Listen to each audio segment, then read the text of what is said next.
After the events of the movie, Charlie, Memo, and Otis find themselves in a difficult situation.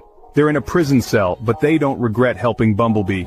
They had thought they were doing the right thing by helping Bumblebee, and they stand by that decision. The prison walls feel suffocating, but they refuse to let regret consume them. We don't regret helping Bumblebee, right? No way. We did what we had to do. Yeah, Bumblebee needed us, and we were there for him. I'd do it all over again. Exactly. We got ourselves into this mess, and we'll get ourselves out of it, together. And so, the stage is set for an intense journey as Charlie, Memo, and Otis embark on a daring escape from prison, fueled by their unwavering friendship and their decision to stand by their friend Bumblebee, no matter the cost. After their initial shock, Charlie, Memo, and Otis start to adapt to life in prison. The first few days are the toughest. They're confined to their cell most of the day, and the monotony of prison life weighs heavily on them. Charlie, always the resilient one, tries to keep their spirits up. She encourages them to stick together and make the best of their situation. Memo and Otis, though apprehensive at first, gradually start to follow her lead. As they settle into their routine, they're issued orange jumpsuits and a ball and chain. It's a stark reminder of their new reality, but they refuse to let it break their spirit. However, whenever they are outside their cell, they have to wear technologically advanced handcuffs. These cuffs are more secure, making it difficult for them to attempt an escape. They develop a routine to pass the time, exercising in their cell, using makeshift weights they fashion out of whatever they can find. They share stories and reminisce about their adventure with Bumblebee, finding solace in their memories. Meal times become a highlight of their day, a chance to break up the monotony and socialize with other inmates. They make friends with some of their fellow prisoners, finding common ground despite their differences. Despite the challenges, they refuse to lose hope. They cling to the belief that they'll find a way out of prison and back to their normal lives. And most importantly, they never forget why they're there in the first place, because they chose to help their friend Bumblebee. As they settle into their new reality, Charlie, Memo, and Otis remain determined to stay strong and keep fighting for their freedom. Little do they know, their journey is far from over, and more challenges lie ahead. Bumblebee stages a daring rescue, swooping in to free Charlie, Memo, and Otis from their high-security prison. As guards scramble to stop him, Bumblebee maneuvers through the complex, dodging gunfire and disabling security systems with his expert skill. Inside the prison, Charlie, Memo, and Otis refuse to give up hope, even as they hear the sounds of chaos outside. They stand together, determined to stay strong until their friend arrives. When Bumblebee crashes through the walls, the kids spring into action. With quick thinking and even quicker feet, they follow Bumblebee through the corridors, dodging guards and obstacles with adrenaline-fueled agility. With Bumblebee's help, they make it outside to the waiting forest. Once in the safety of the woods, Bumblebee transforms, his towering robot form a reassuring presence to the group. Using his powerful hand, he gently melts away their handcuffs, freeing them from the physical and symbolic chains of captivity. However, as the melted handcuffs fall to the ground, Charlie notices something unexpected: a small blinking light. She realizes with a sinking feeling that there was a tracker inside the handcuffs, and it's activated as Bumblebee melts them away. Frantically, Charlie explains the situation to the group. They know they have to act fast before the authorities track them down again. With renewed urgency, they agree to move quickly and stay one step ahead. For Charlie, Memo, and Otis, the taste of freedom is bittersweet, knowing that they're still being hunted. But with Bumblebee by their side, they face the challenge head-on, ready to overcome whatever obstacles come their way. As they stand together in the dappled sunlight of the forest, Charlie and her friends know that their journey is far from over. But with Bumblebee's unwavering support, they're determined to keep fighting until they've cleared their names and ensured their freedom once and for all. The group wastes no time in seeking refuge at the Autobot base. As soon as they can after their escape, they know that it's their best chance to regroup and plan their next move, away from the prying eyes of the authorities. Leading the way, Bumblebee's headlights cut through the darkness as they navigate the winding roads to the hidden base. Along the journey, they encounter roadblocks and patrols, but Bumblebee expertly evades them, guiding the group safely to their destination. As they arrive at the Autobot base, nestled deep within the forest, a sense of relief washes over Charlie, Memo, and Otis. the base is well hidden, impossible to spot from the air or ground. The dense foliage really conceals it all. Inside the base, they're greeted by friendly Autobots who recognize Bumblebee and his companions. Welcome, everyone. I'm glad we made it here safely. Bumblebee, it's good to see you and your friends again. Let's get you all settled in. But before they're given new clothes or any medical examinations, Bumblebee approaches them with a gentle whir. With a soft glow, Bumblebee removes the chains. It feels good to be free of these chains. Thank you, Bumblebee. We wouldn't have made it this far without you. As the ball and chain melt away, the Autobots step in, offering new clothes and medical care, ensuring the well-being of their new friends. With their newfound sense of belonging and the support of their Autobot allies, Charlie, Memo, and Otis began to envision a future filled with possibilities. But as we look ahead, we know that our journey is far from over. Yeah, there's still so much we need to do. And we're ready for it, whatever it takes. Gathered in the central command chamber of the Autobot base, Charlie, Memo, Otis, and their Autobot allies discuss their next steps. With the threat of capture still looming, we need to remain vigilant. Absolutely, staying prepared is our best defense. We've got to be ready for whatever challenges lay ahead, no matter what. Bumblebee, standing tall among them, spoke first. His voice, synthesized through his speakers, carried a weight of determination. "We cannot stay hidden forever," he said, his gaze sweeping across the room. "We need to be careful." The other Autobots murmured in agreement, their expressions solemn. They all understood. Charlie, Memo, and Otis exchanged determined glances. They knew that they couldn't let fear dictate their actions. In a moment of quiet resolve, the young allies prepared themselves for what lay ahead, their determination unwavering. Just then, the chamber doors opened, and a figure stepped inside.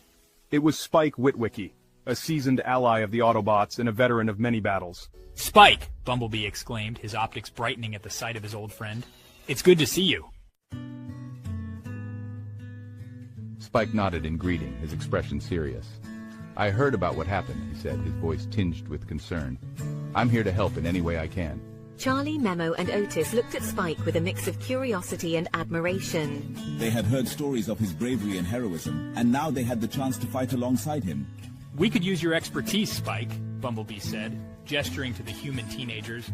"These are Charlie, Memo, and Otis. They've been invaluable allies in our fight." With a new sense of purpose, the team felt strengthened by the unity and respect that flowed among them, ready to face any challenge together.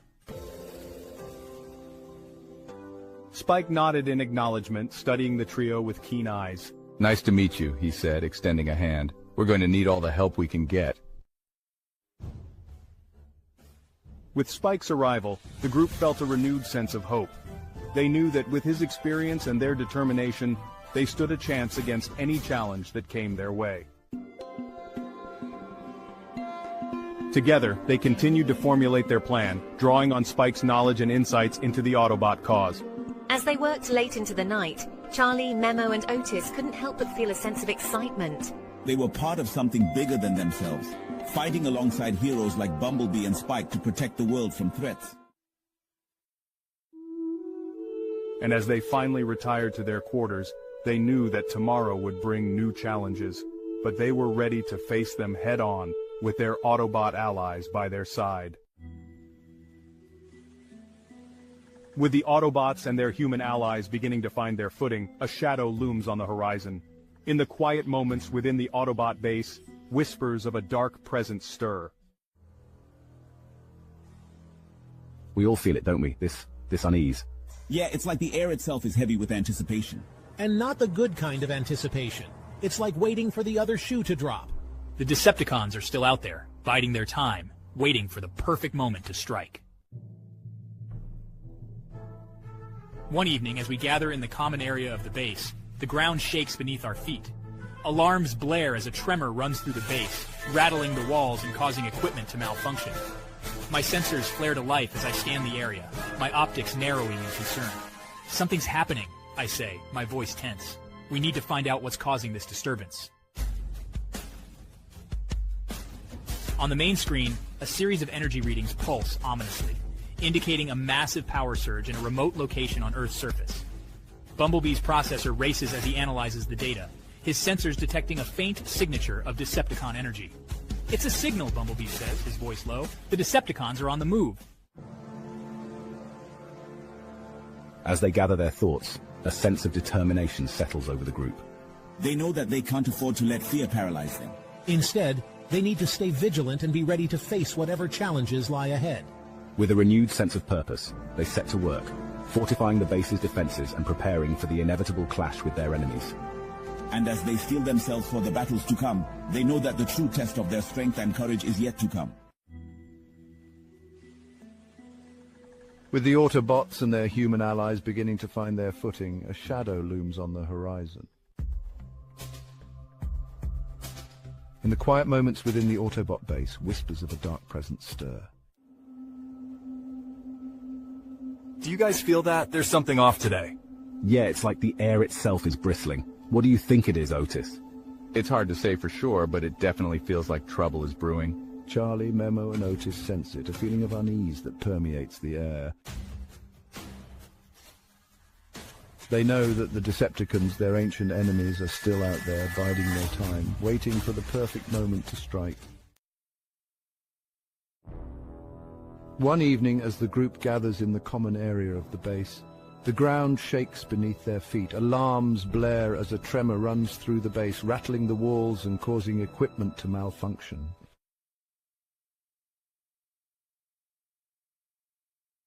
Something's happening.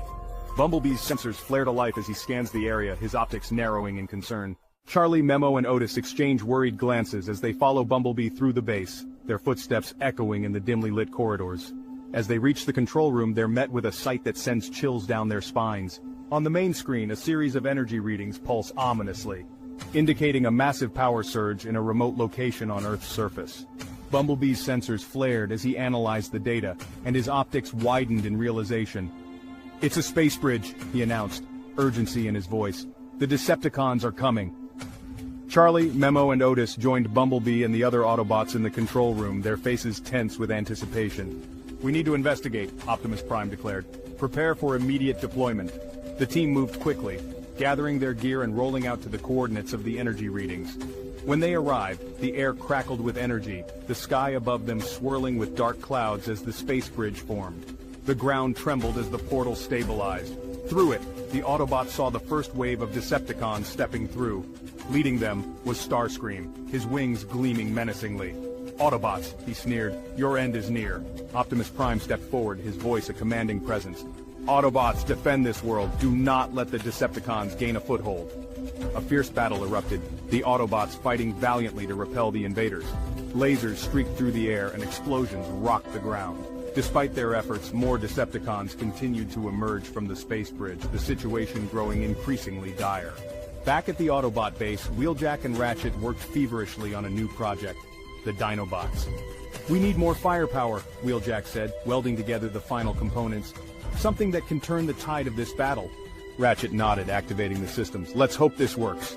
As the Autobots outside struggled against the relentless assault, the ground suddenly shook with a different kind of tremor. From the Autobot base, massive figures emerged, their forms unlike any seen before. The Dinobots had been activated. Controlled remotely by Wheeljack, these powerful new allies were ready for battle. Grimlock, leading the Dinobots, transformed into his T-Rex form. "Dinobots, attack!" Wheeljack commanded through the control interface. The arrival of the Dinobots turned the tide. Their sheer power and ferocity took the Decepticons by surprise. The Autobots pushed back, forcing the Decepticons to retreat. Starscream glared at the new threat, frustration evident in his optics. "This isn't over," he hissed, as the space bridge began to destabilize.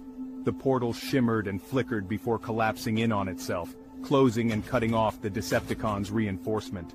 With the immediate threat repelled and the space bridge closed, the Autobots regrouped. Optimus Prime placed a hand on the deactivated Grimlock. "Your creation was timely, Wheeljack. We couldn't have done it without the Dinobots."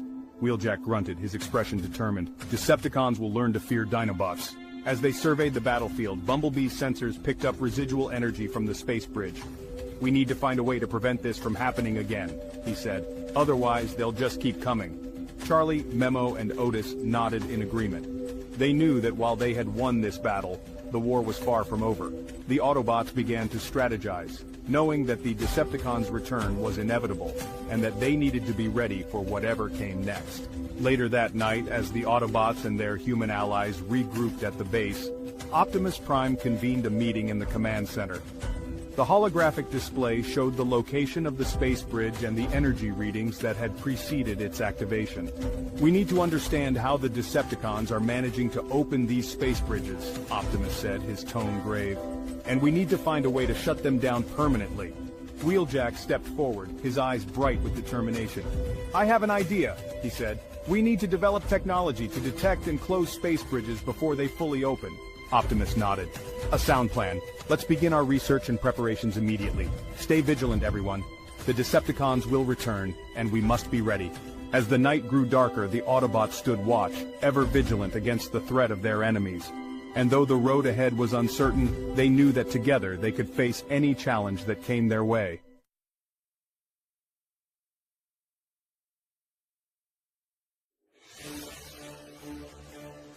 With the threat of the Decepticons temporarily thwarted, the Autobots returned to their base, but the tension remained high. They knew that the Decepticons would return, and they needed to be ready. In the command center, Optimus Prime gathered the Autobots, Charlie, Memo, Otis, and Spike for a crucial meeting.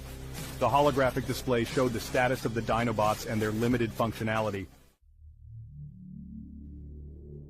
Optimus began, "Wheeljack and Ratchet, your creation of the Dinobots was a pivotal moment in our battle. However, to truly unlock their potential, we must give them sentience." Ratchet nodded, his expression serious. "We can't achieve that here on Earth. The technology we need is on Cybertron, specifically within Vector Sigma." It has the power to grant sentience to the Dinobots. Wheeljack added, "Vector Sigma is the entity that made all Transformers sentient." How do we get to Cybertron, and how dangerous will it be? The journey to Cybertron will not be easy. The Decepticons will likely try to stop us, but it is a risk we must take. The future of our battle against the Decepticons may depend on the Dinobots' full capabilities. We'll need a plan and the right team for this mission. We can't afford any mistakes. Indeed. Bumblebee, you will lead the advance team. Wheeljack, Ratchet, and I will follow with the Dinobots. Charlie, Memo, Otis, and Spike. Your task will be to assist Wheeljack and Ratchet in preparing the Dinobots for the upgrade. I'll do whatever I can to help. I know a lot about Cybertronian technology, and I'm ready to support this mission. The group spent the next few days making preparations. Bumblebee scouted for any signs of Decepticon activity, ensuring that their departure would go unnoticed. Wheeljack and Ratchet fine-tuned the Dinobots, preparing them for the journey.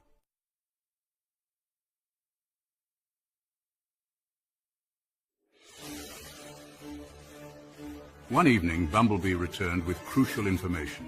I've found a Decepticon outpost where they've been experimenting with space bridge technology.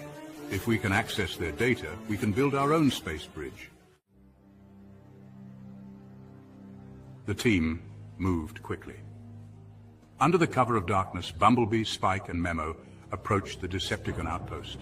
They carefully avoided detection, using Bumblebee's stealth capabilities and Spike's technical skills to hack into the Decepticon database. "Almost there," he whispered. Suddenly, alarms blared throughout the facility. The screens flickered, and the ominous face of Soundwave appeared. "Autobots detected. Initiate security protocols." Soundwave's voice echoed through the halls as he sent a message to all Decepticon systems. "Attention all Decepticons. Autobot intruders detected. Intercept and destroy." The download was abruptly cut off, leaving the Autobots with only partial data. Within moments, the Decepticon army mobilized, and the sound of approaching footsteps grew louder. Bumblebee, Spike, and Memo sprinted towards their exit, but the path was quickly being cut off by Decepticon troops. Bumblebee transformed and raced ahead, with Spike and Memo clinging tightly to his back. They narrowly avoided laser fire and Decepticon soldiers, zigzagging through the corridors. As they approached the exit, Soundwave himself blocked their path, deploying his minions to attack. Bumblebee engaged in a fierce battle, using his agility to dodge attacks and retaliate with precision. Spike and Memo provided cover fire with their makeshift weapons, targeting Soundwave's minions. With a final burst of speed, Bumblebee broke through the line, leaping through the exit and into the night. We didn't get all the data. Spike said, holding up the partially downloaded drive, "We'll have to figure out the rest on our own." This is only part of what we need. Wheeljack said, "We'll have to reverse engineer the rest." Optimus Prime looked at the team, his expression filled with pride and determination. We've taken a crucial step towards our goal. Let's get to work. The future of our battle against the Decepticons and the fate of the Dinobots depends on it. As they began to work on constructing the space bridge, the Autobots knew that their journey to Cybertron would be filled with danger. But with their combined skills and unwavering resolve, they were ready to face whatever challenges lay ahead.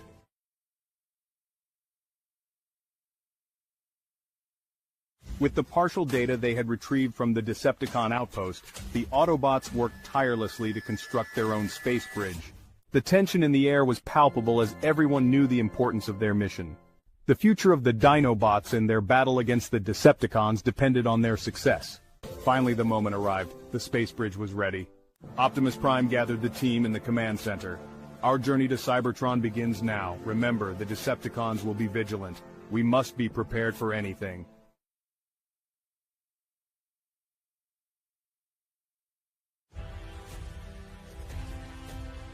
As the team gathered, the air was thick with anticipation. Each member knew the gravity of the mission that lay ahead. Bumblebee, Wheeljack, Ratchet, Charlie, Memo, Otis, and Spike stood ready. With a nod from Optimus, the team stepped through the space bridge. The journey through the swirling vortex was silent, but the resolve in their hearts was loud and clear. As they materialized on Cybertron, the atmosphere was charged with tension. Soundwave sensors detected the sudden activity. From his control center, Soundwave immediately alerted his twin brother, Sound Blaster, who was stationed on Cybertron with Megatron and Shockwave. Sound Blaster, intruders detected. Autobots have arrived through an unauthorized space bridge. Megatron, the Autobots are here. How should we proceed?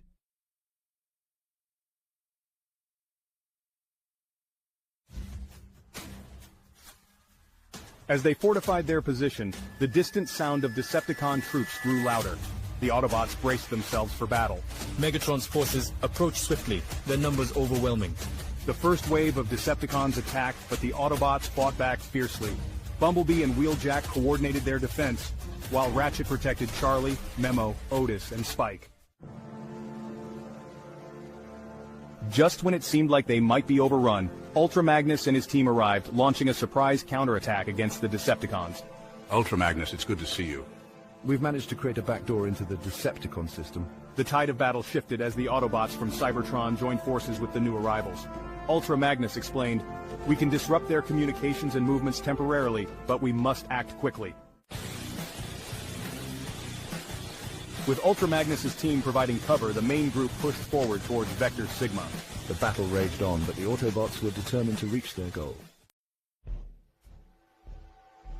In the control center, Sound Blaster realized the battle was not going as planned.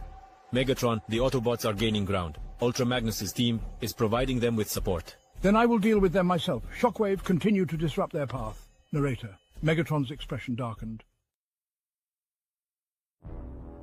As the Autobots neared Vector Sigma, the battle intensified. The Decepticon forces, bolstered by Megatron's presence, pressed harder. But with the combined efforts of the Cybertronian Autobots and their Earth allies, they managed to hold their ground. Finally, they reached the entrance to Vector Sigma. We've made it this far, now we must prepare for the final step. The future of the Dinobots depends on this. We'll hold off the Decepticons here. Go, Optimus, complete the mission.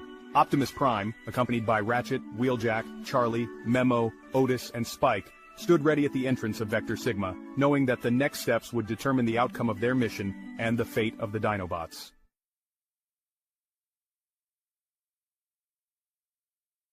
Megatron's optics flared with anger. "Send a squad to intercept them immediately. Do not let them reach Vector Sigma." Shockwave, always calculating, added, "I will deploy our forces strategically to cut off their escape routes." Meanwhile, the Autobots had begun their journey across the war-torn landscape of Cybertron, heading towards Vector Sigma. They knew they had little time before the Decepticons would react. Suddenly, an Autobot signal crackled through their communication devices. This is Ultra Magnus. We have been monitoring the Decepticon communications. We're sending a small group to assist you. Hold your position until we arrive. Optimus Prime responded, "Understood, Ultra Magnus. We'll hold our ground. Autobots, prepare for an incoming Decepticon attack." At the entrance of Vector Sigma, Optimus Prime and his team prepared for the critical moment. They had come this far, and now it was time to activate Vector Sigma and give the Dinobots sentience. Optimus Prime approached the ancient console, his chest compartment opening to reveal the Matrix of Leadership. The Matrix of Leadership will serve as the key to awaken Vector Sigma, Optimus Prime explained, holding the glowing artifact.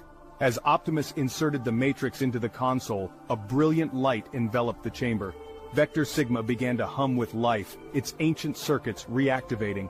A voice echoed through the chamber, resonating with wisdom and power. "Who seeks to awaken Vector Sigma?" the voice intoned. I am Optimus Prime, leader of the Autobots.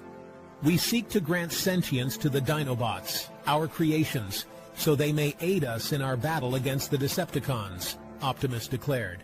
Very well, Vector Sigma responded. The Dinobots shall be granted sentience and the ability to transform. The Dinobots, standing in their non-sentient forms, began to glow. Slowly their optics flickered to life and they started to move with newfound awareness. Grimlock, the leader of the Dinobots, roared as he gained sentience. "Me, Grimlock, alive!" he exclaimed, his voice echoing through the chamber. The other Dinobots, Slag, Sludge, Snarl, and Swoop, also came to life, their expressions showing their newfound awareness. Me, Slag, feels strong. Sludge, awake now. Swoop ready for action. Optimus Prime looked at them with pride. Welcome, Dinobots. You are now fully sentient and ready to aid us in our fight, Optimus said. Just as they were about to leave, a tremor shook the ground. Shockwave had deployed his newly manufactured Drillerbot, a massive machine designed to destabilize the space bridge. The Drillerbot burrowed through the ground, causing seismic disturbances. "We have to hurry," Wheeljack urged. "The space bridge is becoming unstable." Optimus Prime led the charge back towards the space bridge, the ground shaking beneath their feet. As they neared the portal, they saw the Drillerbot dangerously close to the space bridge, its drills digging into the ground. "Optimus, we have to stop that thing," Bumblebee shouted. Optimus Prime took aim with his blaster and fired at the Drillerbot. The powerful shots struck the machine, causing it to retreat. But the damage was done. The space bridge was becoming increasingly unstable. "Everyone through the portal now," Optimus commanded. The Autobots and Dinobots rushed towards the space bridge. Just as they made it through, the portal began to collapse. The last of them jumped through the shimmering portal just as it exploded behind them, the shockwave of the blast propelling them forward. After their daring escape through the collapsing space bridge, the Autobots and their human allies took a moment to regroup and recover at their base. The addition of the sentient Dinobots to their ranks had boosted their morale, but a new mystery was about to unfold. Ratchet and Wheeljack were in the command center analyzing recent data. These energy signatures are unlike anything we've encountered before. The holographic display showed unusual energy readings coming from deep within the Earth. They're incredibly powerful, but also ancient. We need to investigate further. Optimus Prime entered the command center, his presence commanding attention. What have you found? Optimus, these energy readings are off the charts. They're emanating from deep within the planet. We believe they could be tied to something very old and very powerful. We cannot ignore this. If there's a potential threat buried within Earth, we must uncover the truth. Meanwhile, the Decepticons had also detected the strange energies. Megatron, with Shockwave by his side, stared at the readings on their own display. These energy signatures, they could be the key to our ultimate victory. Indeed, Megatron, the potential is immense. Shockwave, prepare the space bridge. We must investigate this personally. Right away, Megatron. Shockwave activated the space bridge and a portal opened, allowing Megatron and him to travel from Cybertron to a secret Decepticon base on Earth. We cannot afford to let the Autobots take advantage of this power. We must secure it for ourselves. As they worked, the Decepticons arrived, led by Megatron, with Shockwave and Starscream. A tense standoff ensued, each side wary of the other's intentions. We don't want any trouble. We're just investigating these readings. Megatron sneered. And what makes you think we'll let you have this power for yourselves? Before the situation could escalate, a sudden tremor shook the ground. The Autobots and Decepticons stumbled, looking around in alarm. The energy reading spiked, growing stronger by the second. This isn't good, Ratchet warned. Whatever is down there, it's waking up. Both factions realized the potential danger and reluctantly agreed to a temporary truce. Using a condensed version of the driller bot, both sides began to dig deeper and deeper into the earth. Finally, they broke through into a vast underground chamber. Inside, they found ancient mechanisms and inscriptions that hinted at a colossal entity buried within the planet. Wheeljack examined the inscriptions, his expression turning serious. These markings, they suggest something very powerful and dangerous is down here. We need to proceed with extreme caution. Optimus Prime's expression was grim. If this entity awakens, it could mean the end of us all. We must find a way to prevent that. As the Autobots and Decepticons processed this revelation, they knew that their battle was far from over. The mysterious presence loomed like a dark shadow over their future, and they would need all their strength and ingenuity to face the challenges ahead. After discovering the ancient mechanisms and inscriptions hinting at a colossal entity buried within the planet, the Autobots and Decepticons returned to their respective bases to process the revelation and plan their next moves.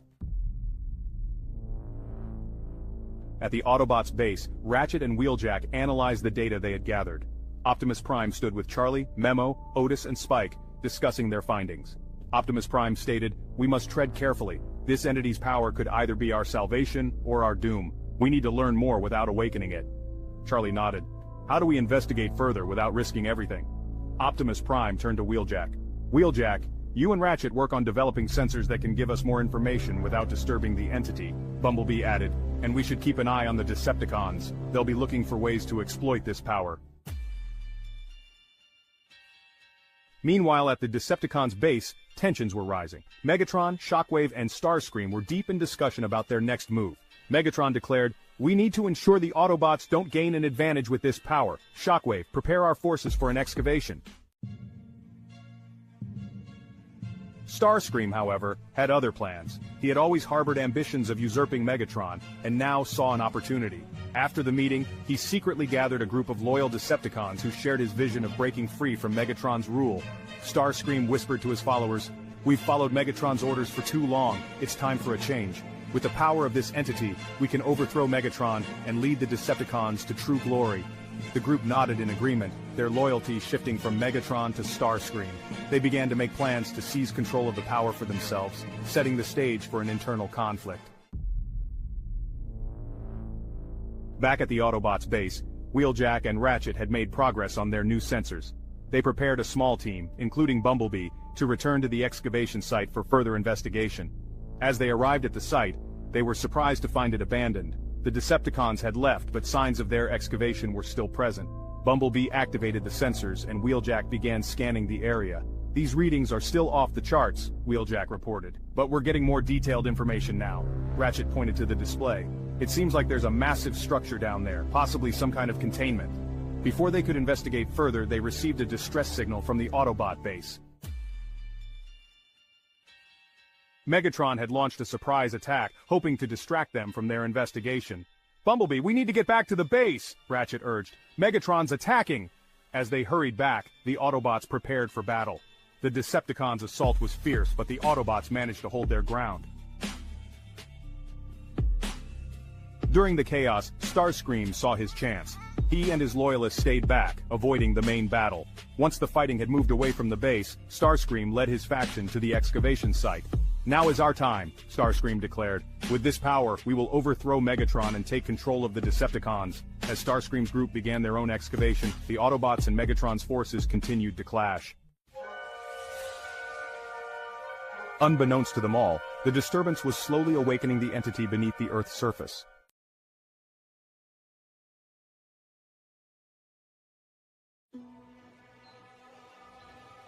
Starscream and his loyalists descended further into the mysterious containment structure. Strange glyphs and energy pulses lined the walls, casting an eerie glow that flickered with every step. Starscream's optics gleamed as he analyzed the symbols, convinced he was on the verge of a monumental discovery. "This is it. Power enough to make Megatron bow to me. We are closer than anyone has ever dared." Starscream's second-in-command, Skywarp, glanced around uneasily. "Do you really think it's wise to be down here, Starscream? These markings, they don't feel right." Starscream dismissed the concern with a wave. "Power of this magnitude always has its dangers. Those who fear it are unworthy of it." Blaster fire tore through the night as the Autobots clashed with Megatron's forces, each side fighting with relentless determination. Optimus Prime moved with precision, blocking Megatron's attacks and countering with powerful strikes of his own. Bumblebee and Ironhide kept the battlefield clear around Charlie, Memo, and Spike, ensuring the humans stayed safe amid the chaos. Ironhide called back to the others, blasting a Decepticon who had tried to sneak up behind him. Stick close, we're not letting these cons overrun us. At the center of the battlefield, Megatron and Optimus Prime exchanged harsh words and even harsher blows.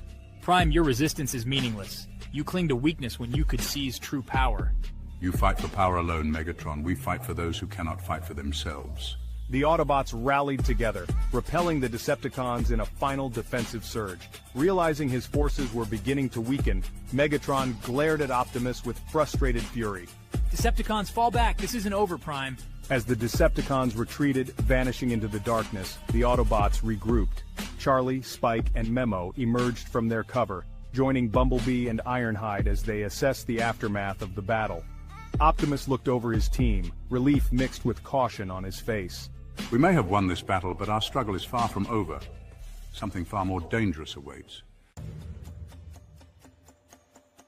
Back at the base, Ratchet and Wheeljack resumed monitoring the sensors they'd set up near the excavation site.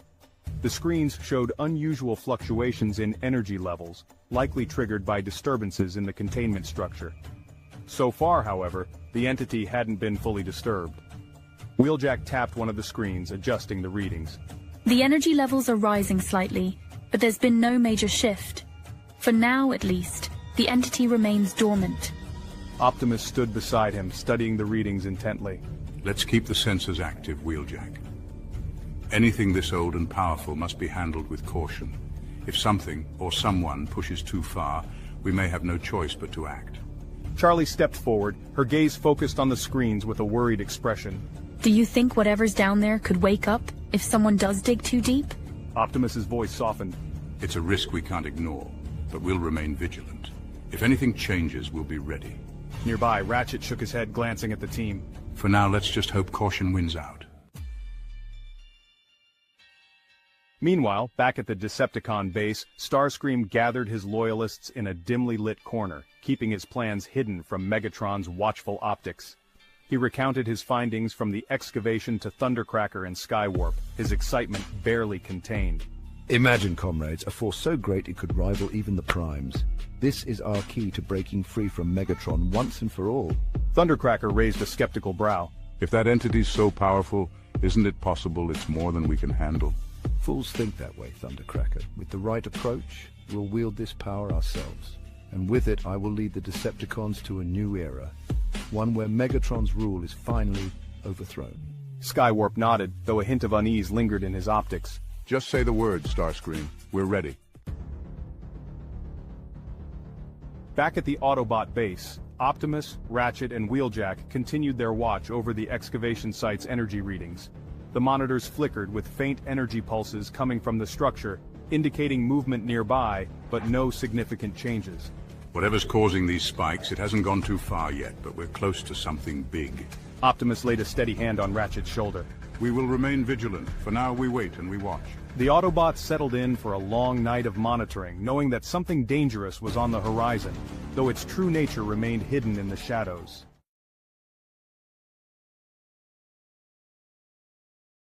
Starscream moved cautiously through the containment structure, each step echoing against walls that seemed to pulse with an ancient energy.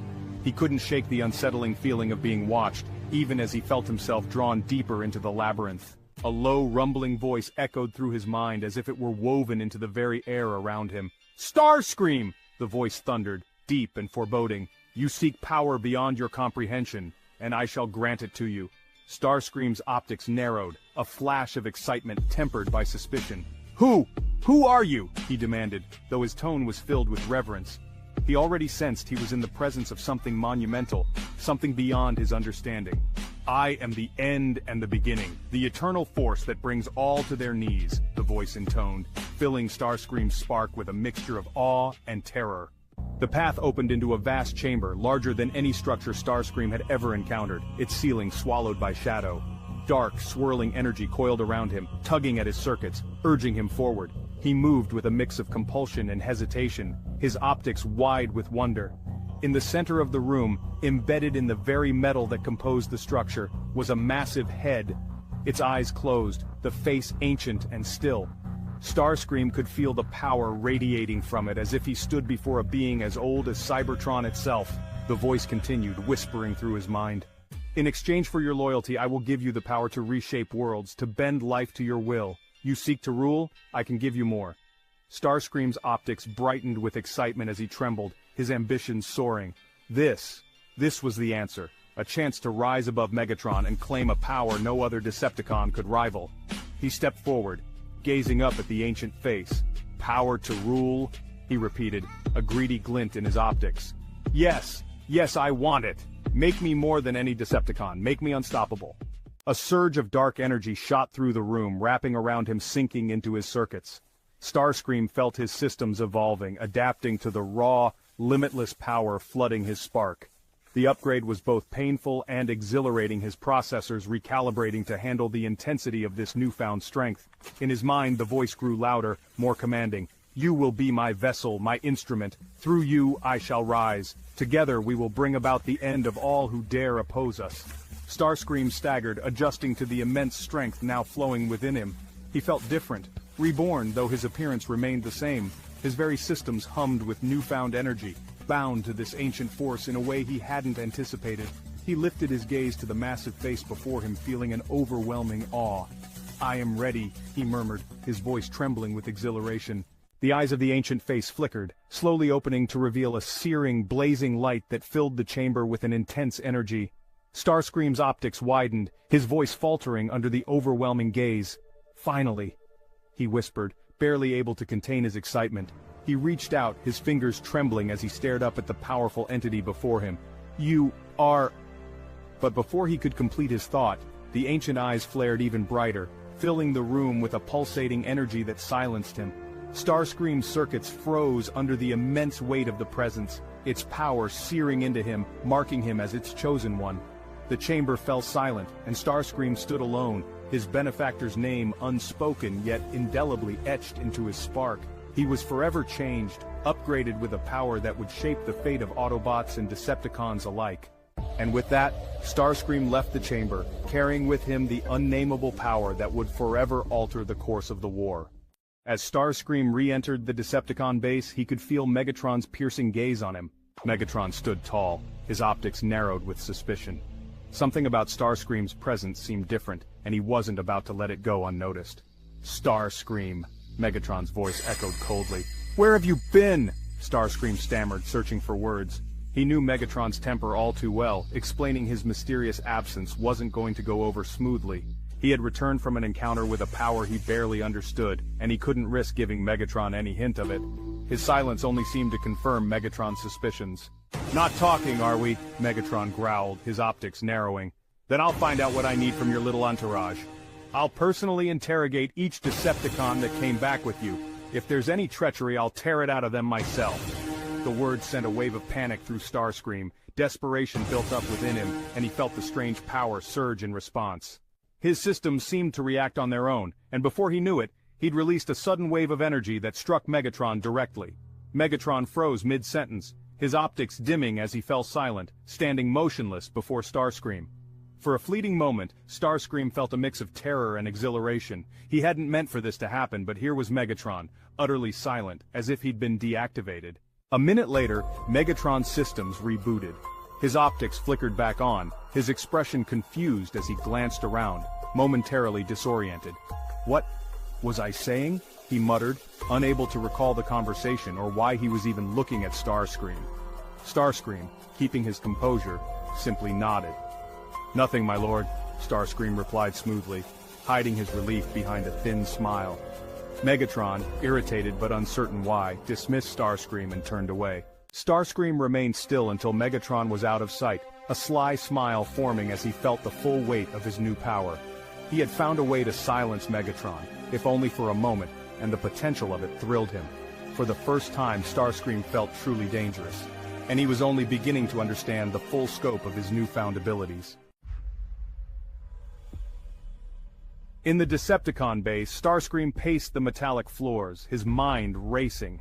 The echoes of a dark, powerful voice still lingered from his recent encounter in the containment structure. Since becoming a host for this ancient force, Starscream felt different, connected to something vast and dangerous. The energy pulsing within him was thrilling, yet terrifying. Then the voice returned, deep and resonant, filling Starscream's spark. "Starscream," it commanded, the sound almost vibrating through his circuits. "The time has come. Your leader Megatron must be prepared for his rebirth." Starscream tensed, his optics narrowing. "Rebirth?" he questioned, suspicion mingling with intrigue. "What do you mean? Megatron would never go willingly." "He does not have to be willing," the voice interrupted. "Only deliver him to me." Starscream's optics widened as the implications settled in. His ambition roared to life at the thought of orchestrating such a momentous event. Yet he knew that attempting to trap Megatron was a dangerous game, one that could end in disaster if he wasn't careful.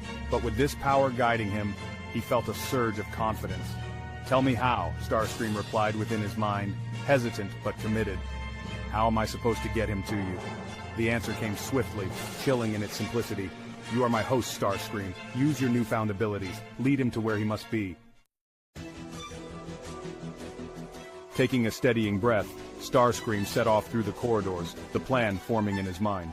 He found Megatron in the control room, overseeing the base's operations. Suppressing his nerves, Starscream approached, keeping his expression calm and respectful. "Mighty Megatron," he began with a slight bow, "I have detected a powerful energy source in the lower levels of the base. I believe it could be a valuable asset to our cause." Megatron turned, eyeing him suspiciously. "And why should I believe you, Starscream? You're always scheming, always conniving." Starscream fought back his irritation, forcing a tone of sincerity. "I understand your doubts, my lord. But this energy, it could be the edge we need against the Autobots." Despite his skepticism, Megatron's curiosity was piqued. With a sharp nod, he replied, "Very well, show me this supposed power source. But know this, Starscream, if this is a trick, there will be consequences." Starscream led Megatron through the dim corridors, guiding him deeper into the base. The path grew darker, and the temperature seemed to drop as they descended to an older, unused section. Finally, they arrived at a massive, rusted set of doors leading down a narrow, eerie corridor. Starscream stopped, gesturing ahead. "The source is just beyond here," he said, his voice almost a whisper. Megatron took a few steps forward, scanning the area. But before he could react, the floor beneath Megatron shifted, and a massive trapdoor opened. With a startled yell, Megatron plummeted down a deep shaft, disappearing into the darkness below. Starscream watched, his optics wide with a mix of anticipation and fear, as the shaft closed behind Megatron, sealing his fate. He took a shaky breath, wondering if he had just secured his rise, or sealed his own doom. Megatron's fall ended with a harsh thud as he landed in a vast, shadowy chamber. His optics adjusted, taking in his surroundings. Metallic walls pulsing with a faint, ominous light.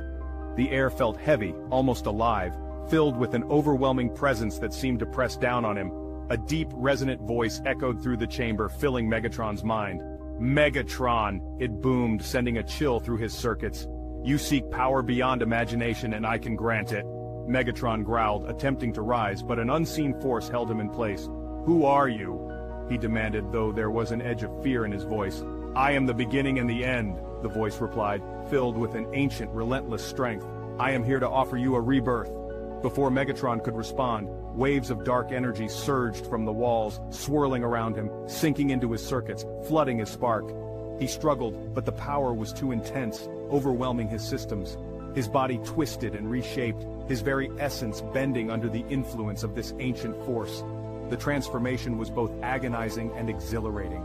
His form grew stronger, more formidable, infused with raw, dark energy. When the process finally ended, he stood taller, his armor darker, his optics blazing with a fierce, new intensity. He was no longer Megatron, he had become something far more powerful. The voice spoke again, filling the chamber with its imposing presence.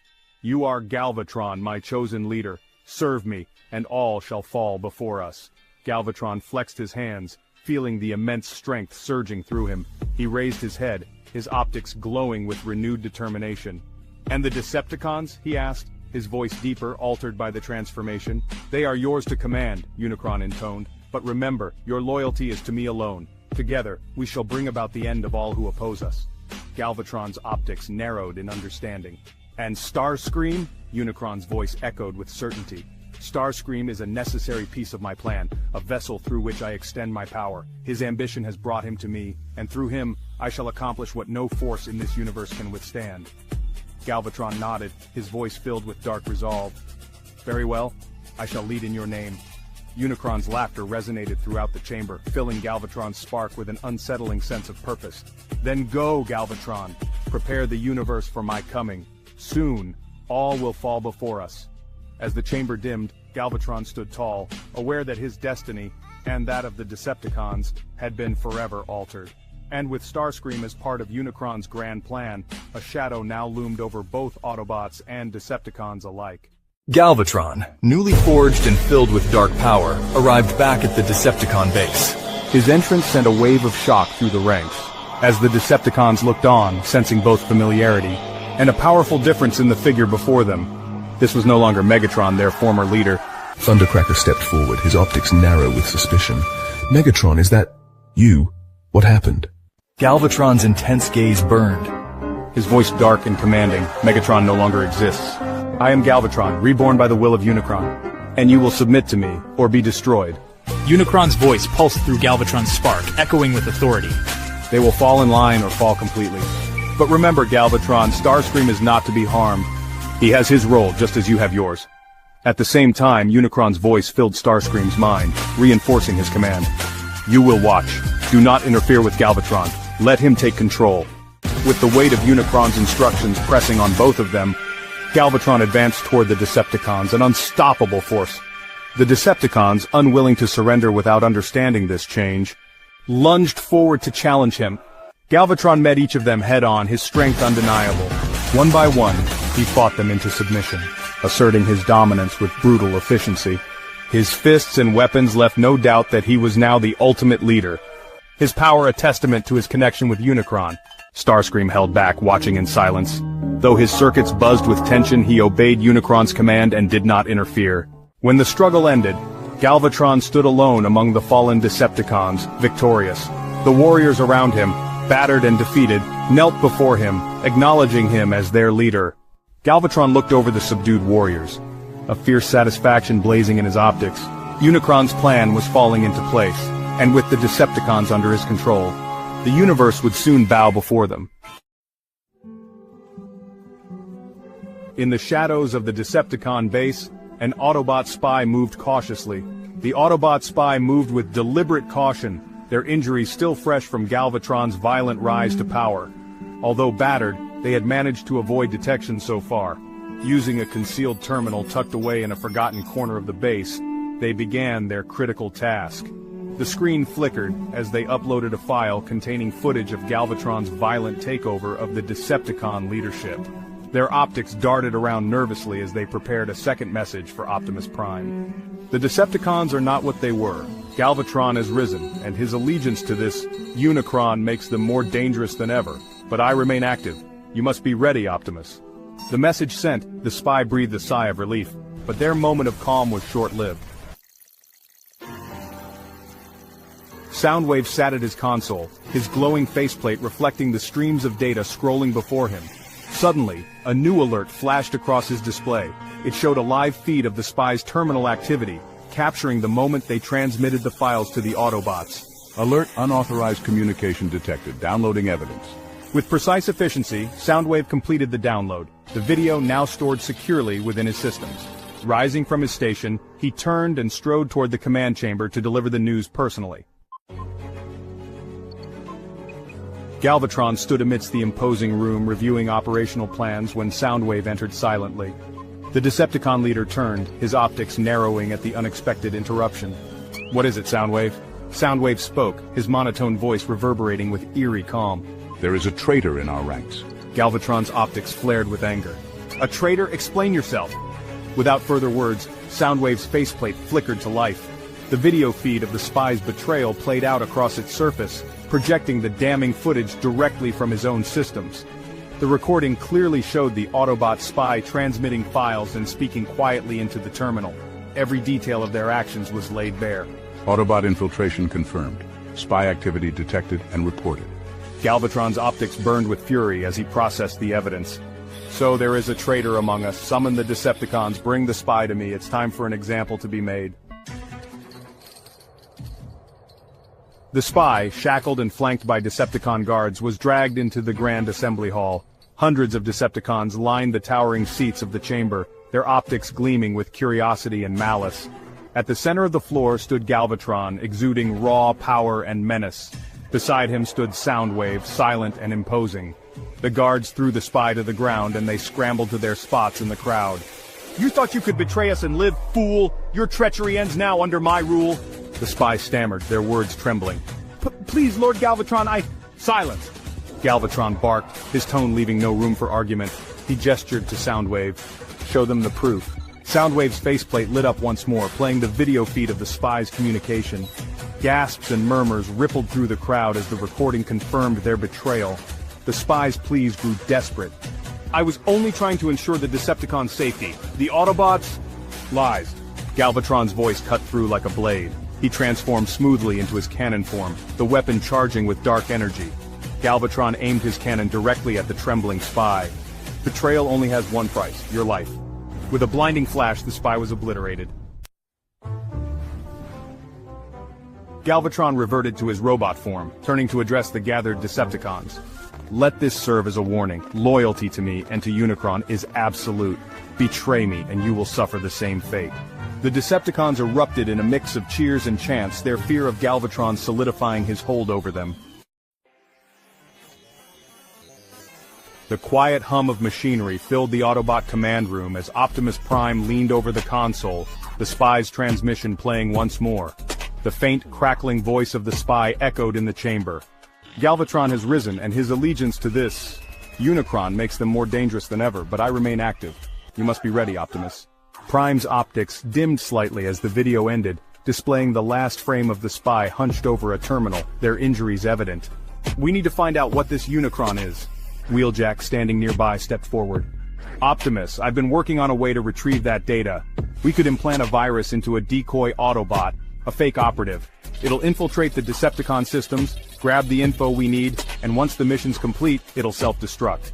Prime nodded. "Do it, Wheeljack, time is not on our side." As Wheeljack got to work, the Autobot engineer quickly assembled a fake operative, an exact replica, down to the smallest detail.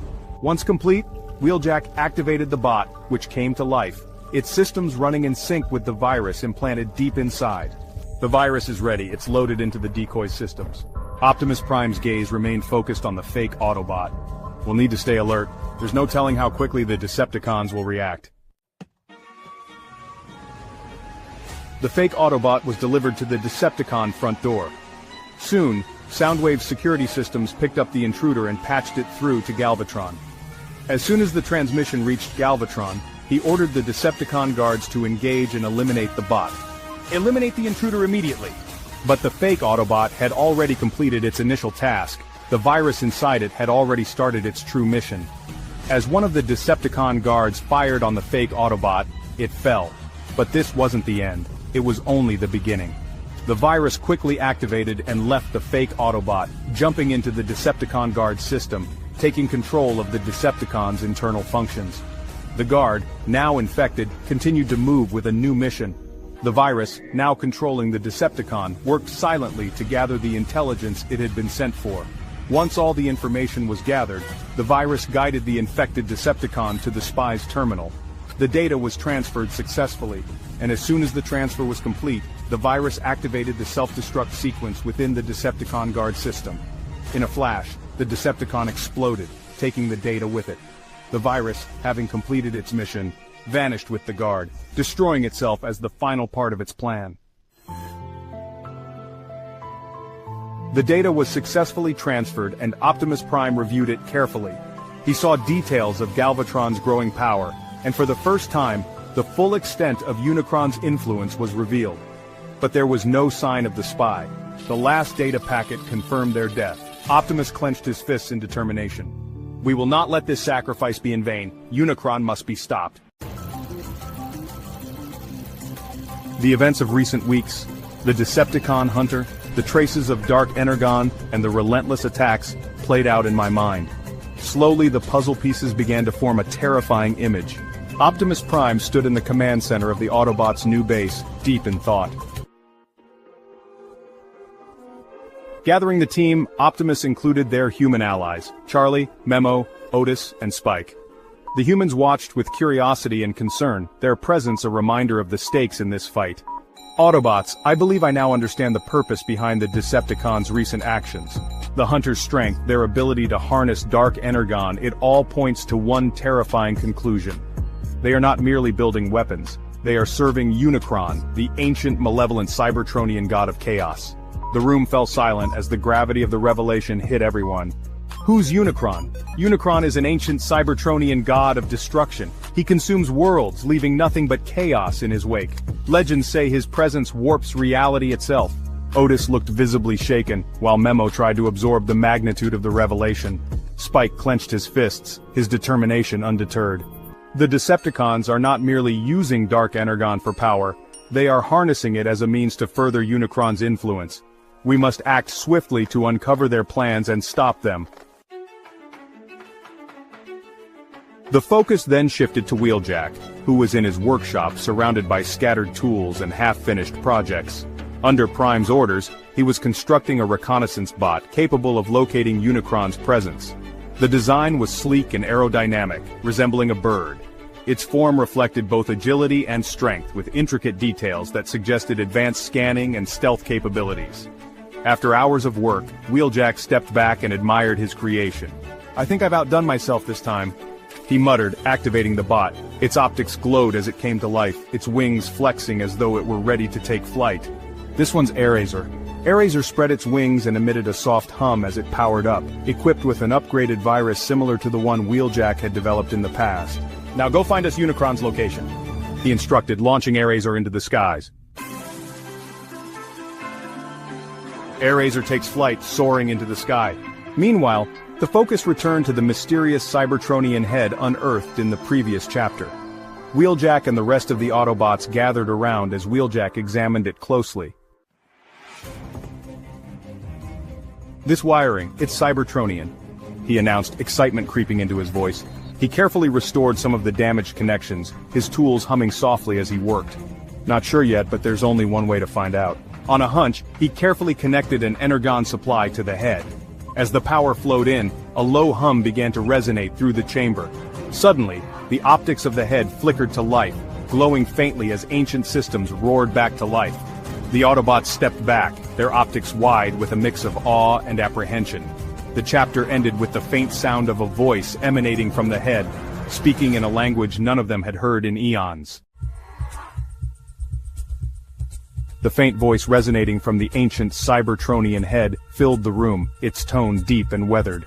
Though unfamiliar to the humans, the Autobots recognized the speech as ancient Cybertronian, a language used in the earliest eras of their civilization. Ratchet quickly adjusted the translation systems in the base to bridge the linguistic gap.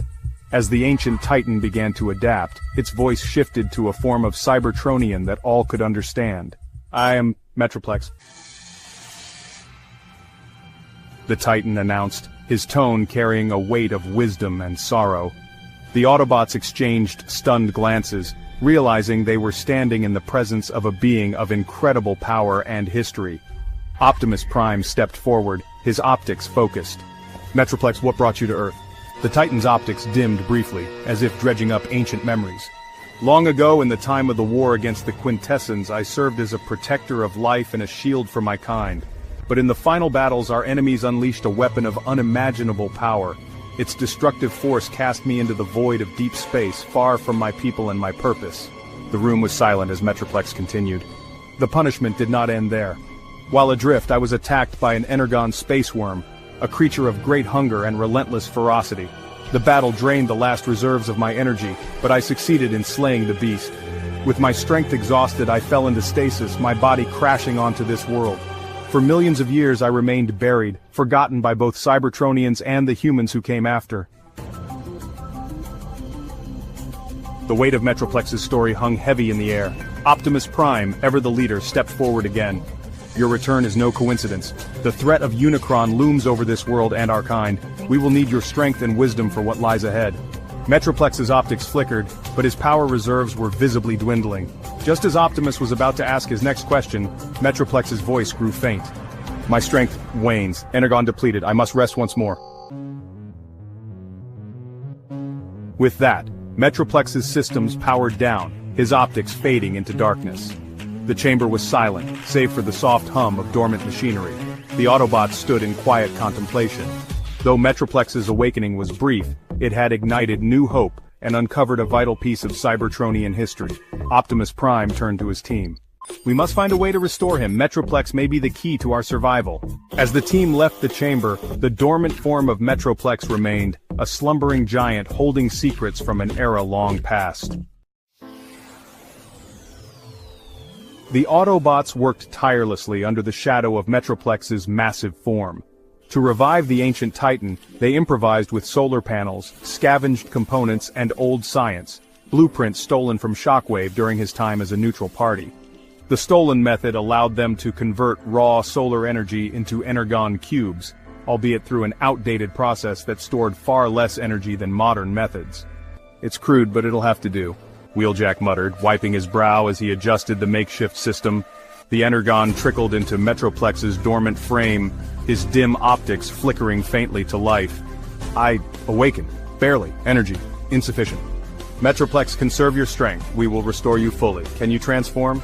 Metroplex's servos groaned as he attempted to shift into his alternate form.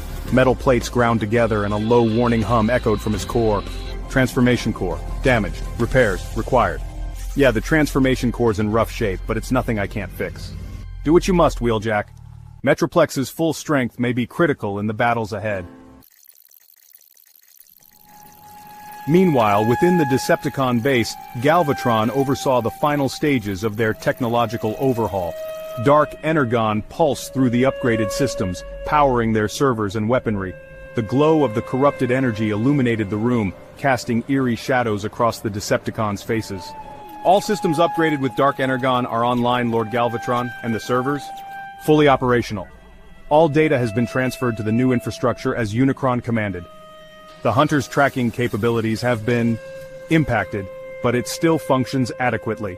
Adequate is insufficient. Double its resources. The Autobots will not evade us for long. The technician nodded, quickly making adjustments. Galvatron turned, gazing into the distance, his mind already strategizing their next move. Back at the Autobots base, Wheeljack worked relentlessly on Metroplex's transformation core, his tools humming as sparks flew from the intricate machinery. This should do it. Core repaired and ready to go. The Autobots watched anxiously as the Energon system synchronized, and Metroplex's massive frame began to shift. Gears turned, panels slid into place, and a symphony of mechanical sounds filled the air. I, Metroplex, stand ready. The chapter ended with Metroplex standing tall in his transformed state, a towering symbol of hope for the Autobots. The scene opens a week before Metroplex is restored. The servers and systems are nearly upgraded with Dark Energon. What are your next instructions, my master? You will construct a machine based on these blueprints. Death Ray? You expect me to weaponize every satellite in orbit to obliterate entire regions? Precisely. You will obey me or I will strip you of your existence. Without me, Galvatron, you are nothing. As you command. The scene shifts to the present day. The Decepticons prepare to test one of the Death Ray satellites. Unbeknownst to them, their hunter was teleporting to the area for reconnaissance when the satellite fired its deadly beam. The hunter was struck, its systems malfunctioning as it teleported back to base for emergency repairs. The story then transitions to Starscream, sneaking into Shockwave's hidden storage facility. His objective was clear: recover prototype designs for the Constructicons, Preda King, and one of 300 backups of the Dinobot schematics. These will ensure that Unicron's protectors are unstoppable, Starscream muttered, his optics gleaming with ambition. He was already halfway through constructing the 12 powerful Transformers beings designed to shield Unicron from any threat. Unicron was fully aware of Starscream's covert actions. Starscream, like Galvatron and the other Decepticons, was a host to Unicron's will. However, Starscream had also implanted secret code into the new Transformers. If Unicron were ever destroyed, the code would activate, turning the warriors to Starscream's command. Starscream worked tirelessly to finalize the programming. Then he presented the completed Transformers to Unicron. Excellent! Unicron rumbled, his dark energy surging through the Transformers. These warriors will secure my dominion. The Decepticons prepare to test the Death Ray satellites again. Then, they detect something unusual, an energy signature not seen by any Transformer for eons. The signal is hidden from their deeper analysis by a virus covertly deployed by Airazor under the Autobots' orders. The information is rerouted to the Autobots without the Decepticons realizing it. The chapter ends with the Autobots receiving this critical data. The Autobots worked tirelessly to analyze the data Airazor had transmitted. Optimus Prime personally oversaw the process, running test after test to confirm the results. Finally, after 8 painstaking retests, the readings remained consistent. The data pointed to a match. Optimus called the Autobots to the command chamber within Metroplex. The towering walls hummed faintly with Metroplex's lingering energy, a silent reminder of the ancient Titan's presence. As the Autobots assembled, joined by their human allies, Charlie, Memo, Otis, and Spike, Optimus stepped forward. His voice was grave yet hopeful. My friends, after much analysis and confirmation, we have located the Allspark. A murmur rippled through the Autobots. For eons, the Allspark had been more than a lost relic. It was the source of their existence.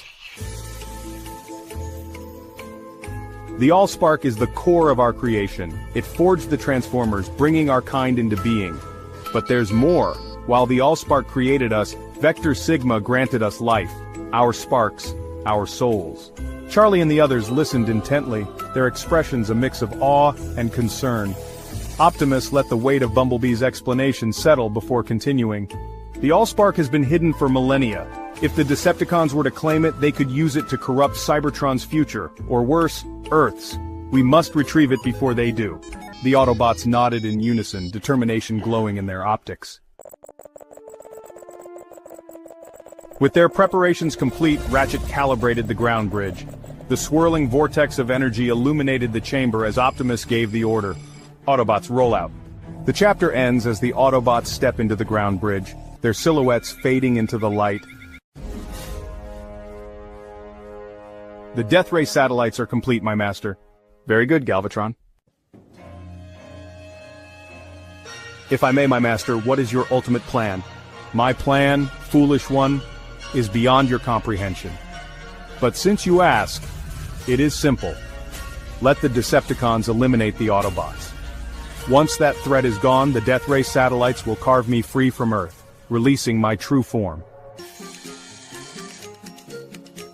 Galvatron's optics widened as he processed this, but he wisely held his tongue. He had learned his lesson after his previous outbursts. From there, I shall use the multi-planet space bridge to travel to Cybertron and obliterate it, erasing my brother, Primus, and his legacy. Nothing will remain to stand in my way. Galvatron couldn't help but clench his fists. Despite his loyalty to Unicron, the mention of destroying Cybertron stirred something deep within him, though he dared not show it. And yet you reveal your own incompetence, Galvatron. The words struck like a whip, and Galvatron seethed inwardly, but he said nothing. Why are you not pursuing the Allspark? It is the very essence of creation and destruction, the key to my ultimate power. You detected its location, and yet you hesitate. Galvatron bowed his head, swallowing his pride. I will correct this, my master. Unicron's massive form loomed closer as he activated the multi-planet space bridge. The swirling vortex of energy crackled to life, glowing with a malevolent purple hue. Its sheer power resonated through the room. Go now, Galvatron, do not fail me. The chapter ends as Galvatron steps into the glowing space bridge, the swirling purple light enveloping him entirely. The Autobots worked tirelessly, digging through layers of rock and earth to unearth the location of the Allspark. After hours of effort, they discovered a hidden cave. Inside they found 10 massive, stone-like transformers, lifeless and dormant, standing like ancient sentinels. We've found it at last. Bumblebee, wow, look at them. It's like they've been here for eons, just waiting. The discovery was monumental. At the heart of the cave lay the Allspark, glowing faintly with its mysterious building energy. Prime carefully lifted it, its power almost overwhelming. Optimus Prime. Bumblebee, take this, keep it safe. Bumblebee, you got it, Prime. I'll guard it with my life. Before they could retreat, a familiar menacing voice echoed through the cave. Galvatron Autobots! Surrender the Allspark or face annihilation. Galvatron appeared at the entrance, with every Decepticon in existence. The sight was overwhelming, a sea of enemies all converging for one purpose, the Allspark. The Autobots quickly realized the grim reality. They couldn't win this battle. Optimus Prime, fall back! We can't fight them here. He led the Autobots as they retreated, desperately trying to keep the Allspark out of Decepticon hands. Optimus Prime, we must protect the Allspark at all costs. Move, Autobots! The race was on, and every second counted. They fled to an abandoned city, the streets eerily silent and devoid of life. Autobots, transform and take defensive positions. Once they reached the center of the city, the Autobots transformed, taking defensive positions to fend off the advancing Decepticons. The ground bridge, it's taking too long. The tension was palpable as they waited for the ground bridge to open, but it was taking too long and the Decepticons were closing in fast. Amid the chaos, the Hunter, enhanced with Dark Energon, took aim and fired. Bumblebee, watch out! The shot hit both Prime and Bumblebee, sending them crashing to the ground. Bumblebee, are you alright? Prime struggled back to his feet, his optics narrowing as he saw the Allspark tumbling from Bumblebee's grasp. With a burst of strength, he lunged and caught it. Prime, the Matrix, it's exposed. But the impact of the shot had exposed the matrix of leadership within Prime. The raw energy of the Matrix, a direct link to the Transformer god Primus, surged outward, intertwining with the Allspark. The combined energies activated something extraordinary. The city around them began to stir. Buildings shifted, roads cracked and reformed, and the very ground rumbled. What's happening? The city, it's transforming! To the Autobots' astonishment, the city itself began to transform. Towering structures folded and rearranged, forming limbs, a head, and a massive, awe-inspiring body. By the Allspark, it's a Titan. This new Titan rose to its full height, its optics blazing with life and purpose. Created from the energy of the Matrix, it instinctively aligned itself with the Autobots, reflecting Prime's beliefs and values. It's on our side. The chapter ends with the colossal Titan staring down the Decepticons, its presence turning the tide of the battle. Fortress Maximus towered above the Decepticons, his immense form casting a shadow that sent chills through their ranks. Some Decepticons, overwhelmed by fear, fled the battlefield, leaving Galvatron fuming with rage at their cowardice. Others charged at Fortress Maximus without a plan, desperation driving them, but their attacks were futile. One after another they were destroyed by the towering Titan. Galvatron, refusing to back down, transformed and unleashed his powerful cannon in an attempt to destroy Fortress Maximus. But the Titan had anticipated this. With a massive stomp, he caused the ground to split, opening a deep ravine. Galvatron lost his footing and plummeted into the chasm, his roar of frustration echoing as he fell. The Hunter, determined to turn the tide, teleported onto Fortress Maximus's neck, aiming to sever it. Fortress Maximus, unfazed, swung his fist with incredible precision, punching straight through the Hunter's core. The blow left a gaping hole, which the Hunter's self-repair system struggled to close. Though the damage wasn't fatal, it was significant enough to force the Hunter to retreat, teleporting back to the Decepticon base in defeat.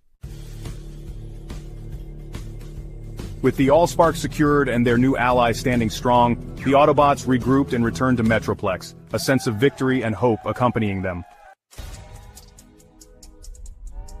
Meanwhile, Galvatron clawed his way out of the ravine. Furious, he clenched his fists and muttered bitterly, "They have the Allspark, again."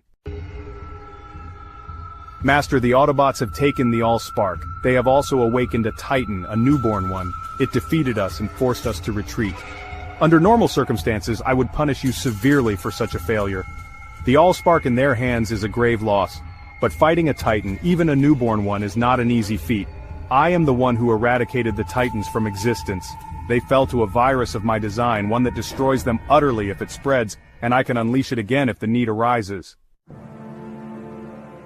The Allspark is now in our possession, and with the awakening of Fortress Maximus, alongside Metroplex, we now have 2 Titans to aid us in the fight against Unicron.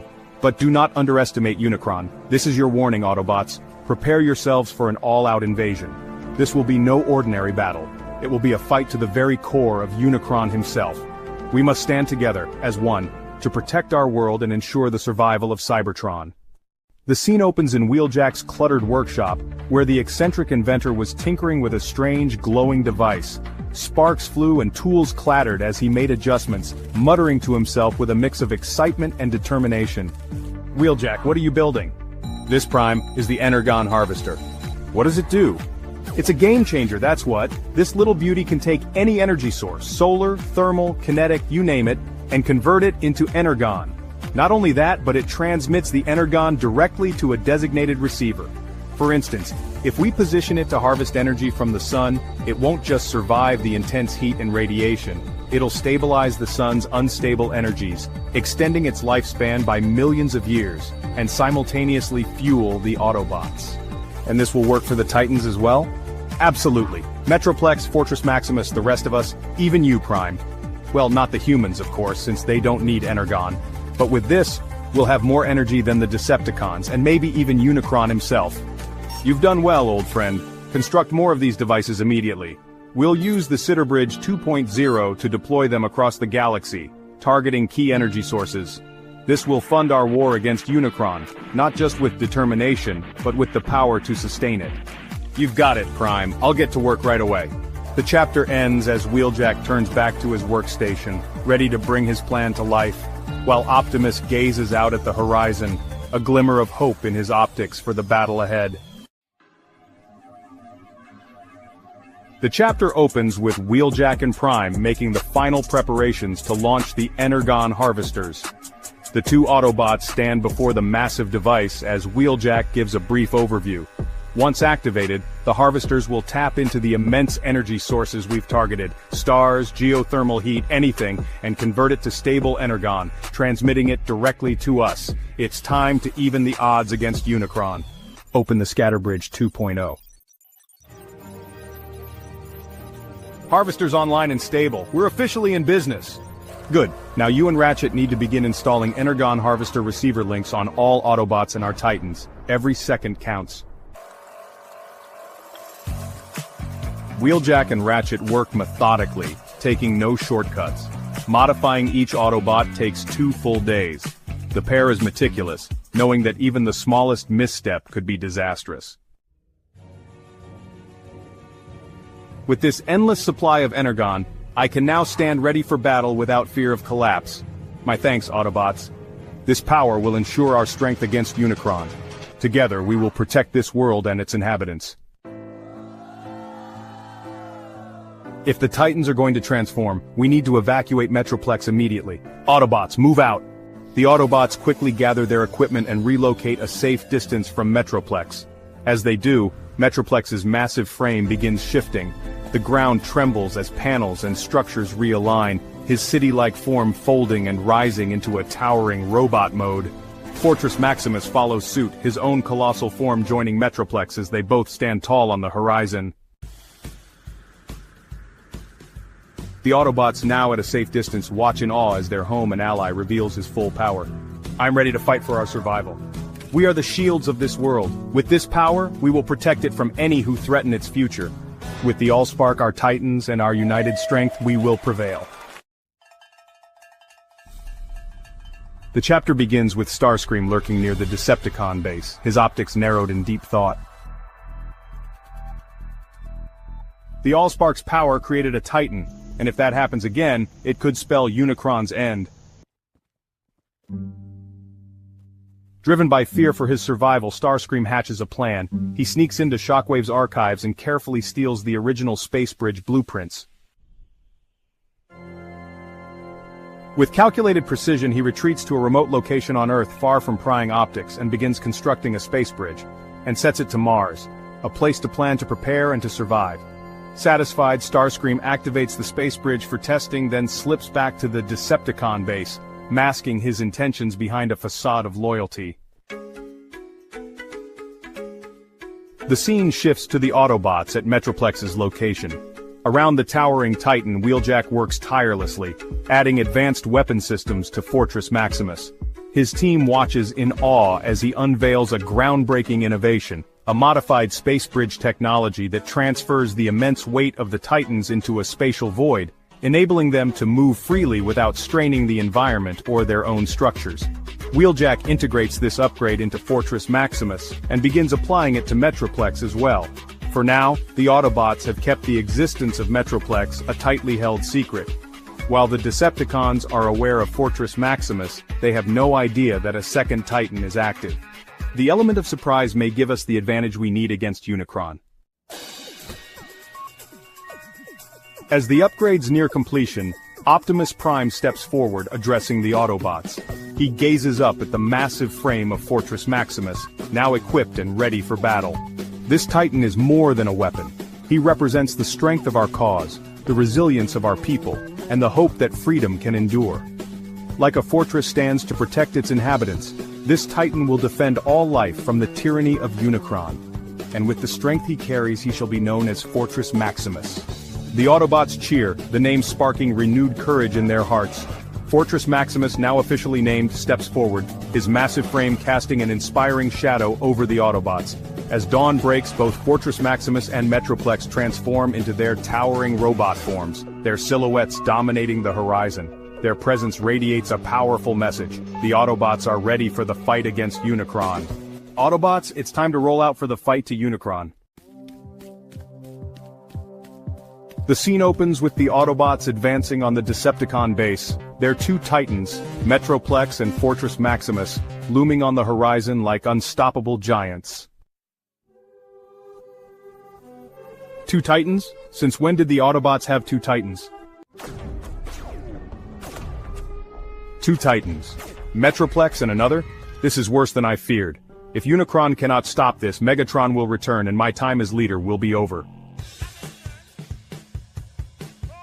Prepare the defenses. If Unicron sees us falter, we are all as good as scrap. Despite their efforts, the Decepticons' defenses prove futile. The Autobots storm out from the Titans, charging into battle.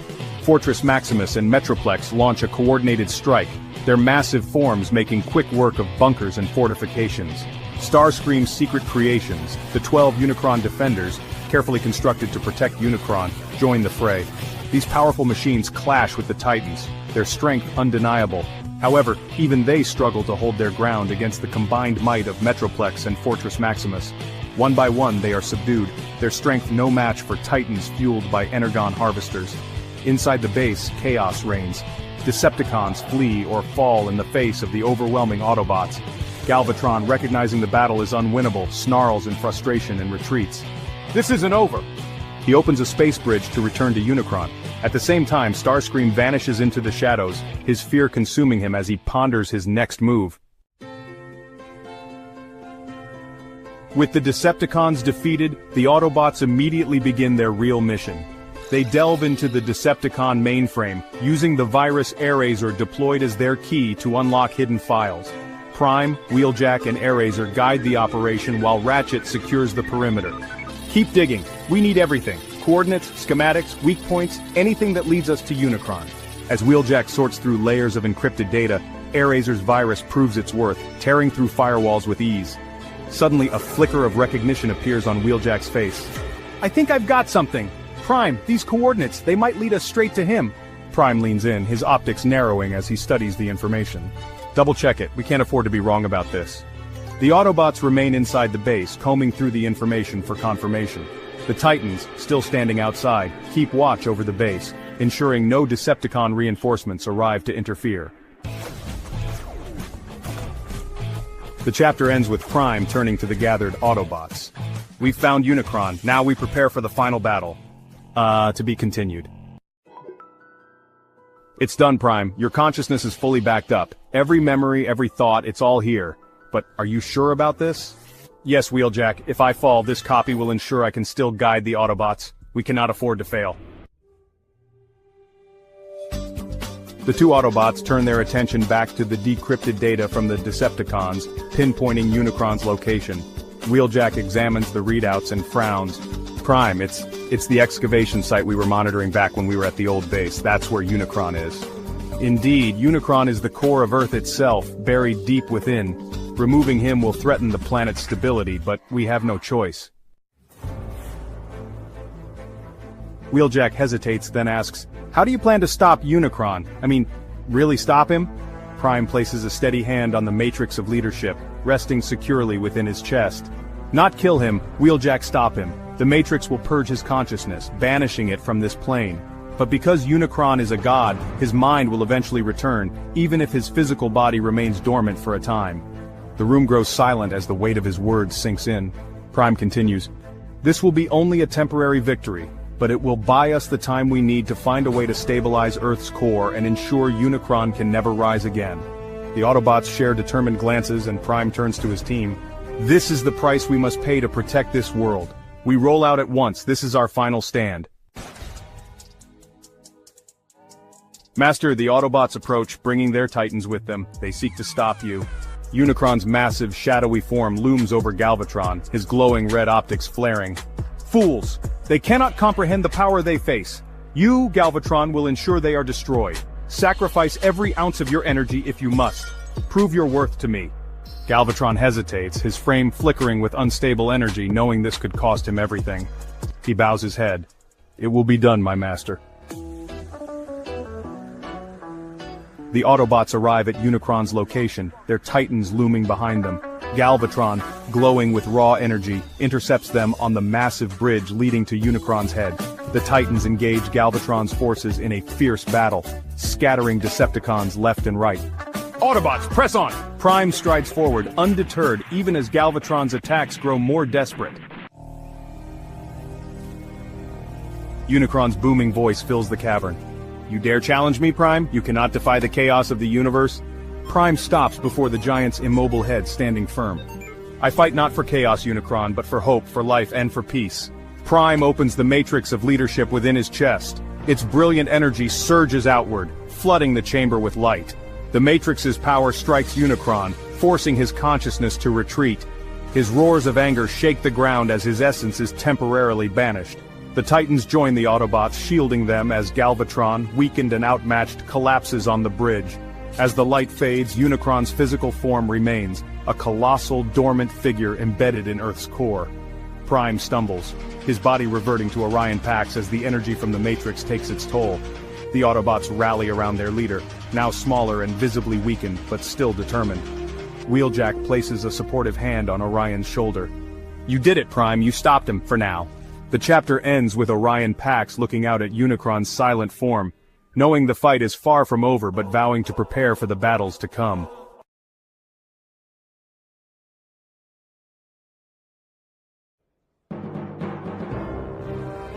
The chapter opens with Wheeljack and Ratchet working intently in the Autobots' base, their equipment buzzing and sparking. Orion Pax lies on a medical slab, his body glowing faintly as Wheeljack uploads Optimus Prime's consciousness into him. The process completes with a sudden surge of energy, and Orion's optics brighten. Prime sits up, still in Orion's smaller frame, but his voice carries the weight of his leadership. It doesn't take the Matrix to be a leader. Leadership is built on conviction, not just power. Just then, a commotion arises, as Megatron, severely battered, climbs up from the bridge where he had fallen as Galvatron during the battle with the Autobots trying to kill Unicron. His heavy footsteps echo as he enters, his optics blazing with rage. Prime instinctively braces for a confrontation, stepping forward despite his smaller stature, but Megatron raises a hand, dismissing him with a growl. "Relax, Prime, for once you're not the target of my wrath. There's only one I care to find. The coward responsible for Galvatron's birth, Starscream. This isn't over, Prime, but my vengeance begins elsewhere." The scene shifts to Starscream, who has retreated to a hidden chamber only he knows about deep within the Decepticon outpost. The room is dark and filled with faintly glowing shards of dark energon. Starscream stares at them, his optics narrowing as he assesses their light. The glow is faint, almost extinguished. Starscream smirks darkly. So, Unicron is gone. And Megatron has returned. That meddlesome brute will come for me soon enough. But Unicron's protectors are still mine to command. They may no longer guard him, but they will serve me now. With a sharp wave of his hand, Starscream orders the protectors, hulking silent bots who once stood guard over Unicron, to retreat into the shadows, lying in wait. Moments later, Megatron storms into the room, his rage palpable. His optics lock onto Starscream, who smirks. "Ah, Megatron. Back to your original self, I see. How delightful." Megatron doesn't waste time on words. He raises his cannon, charging it for a direct shot at Starscream. But before he can fire, a barrage of attacks strikes him from behind. Unicron's protectors emerge from the darkness, their weapons trained on Megatron. Starscream takes advantage of the chaos, darting out of the room as Megatron falls to the ground, struggling against the onslaught. "You've always underestimated me, Megatron." Starscream sneers as he flees. Knowing the other Decepticons will soon hunt him for betraying their leader, Starscream makes his way to the secret space bridge he built on Earth. With the coordinates set to Mars, he activates it and steps through, leaving behind the chaos he orchestrated. The chapter ends with the Decepticons discovering Megatron's body, heavily damaged but still functional.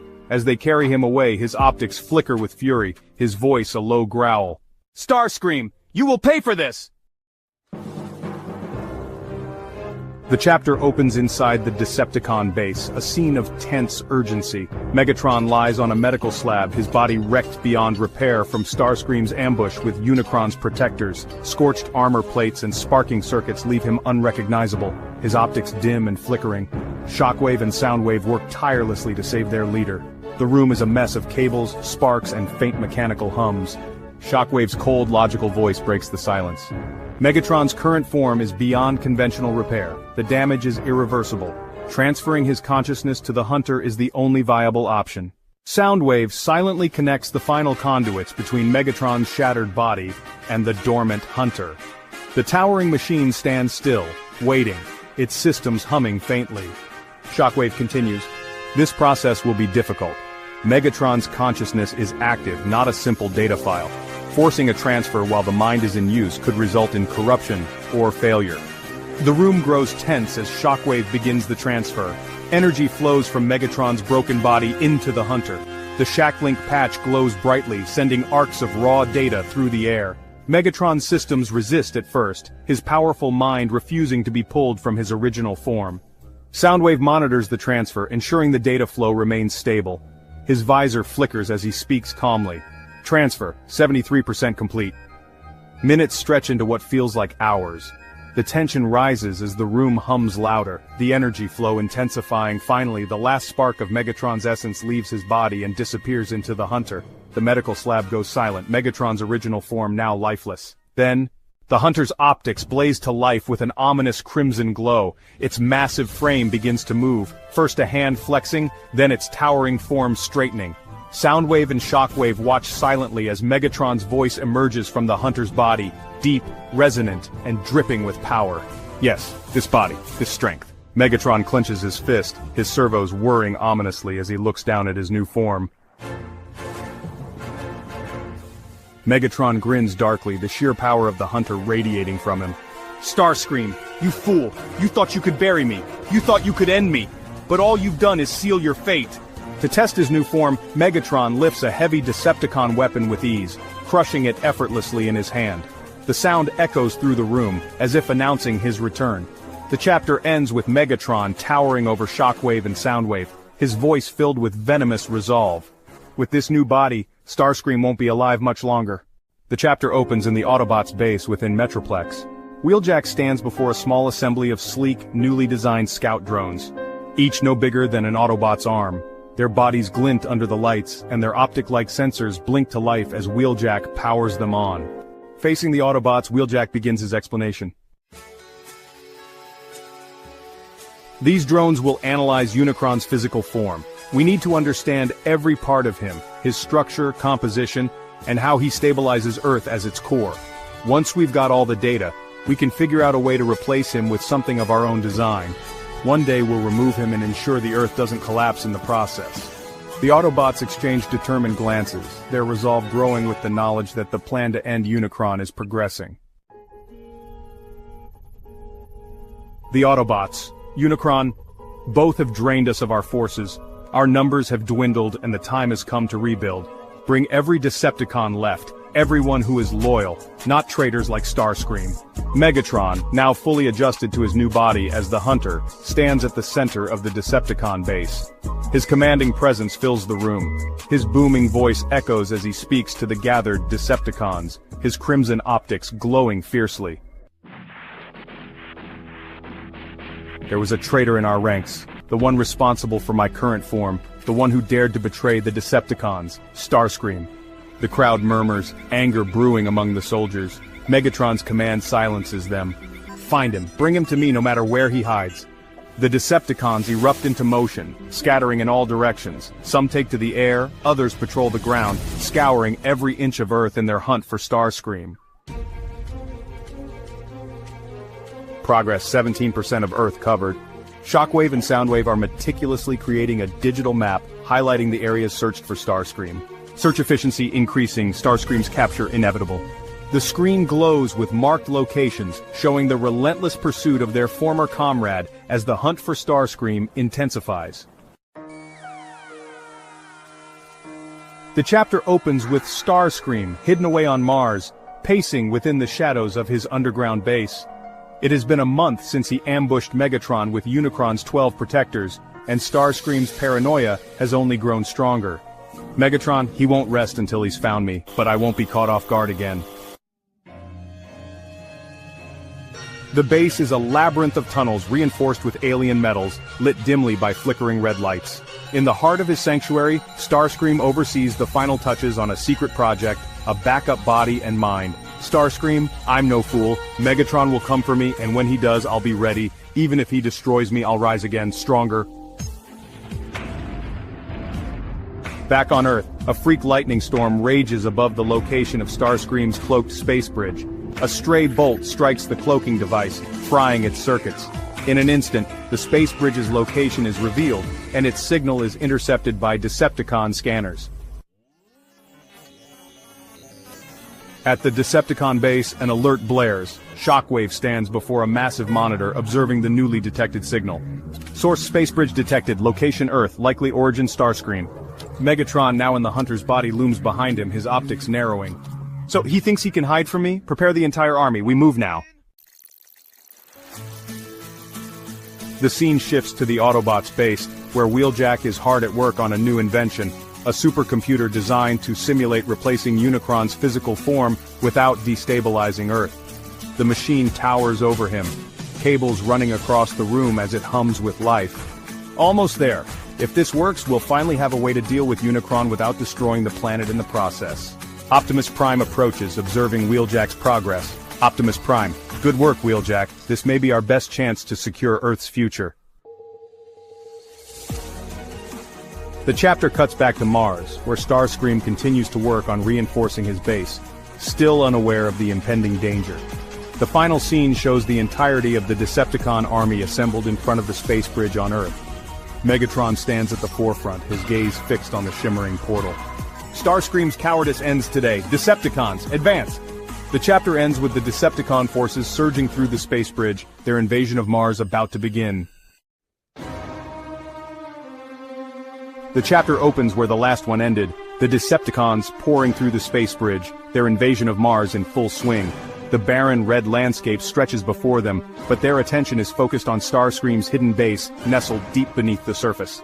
The Decepticons, led by Megatron in his Hunter body, breach the outer defenses with little resistance. Once inside, they spread out through the labyrinthine halls, searching for their elusive former second-in-command.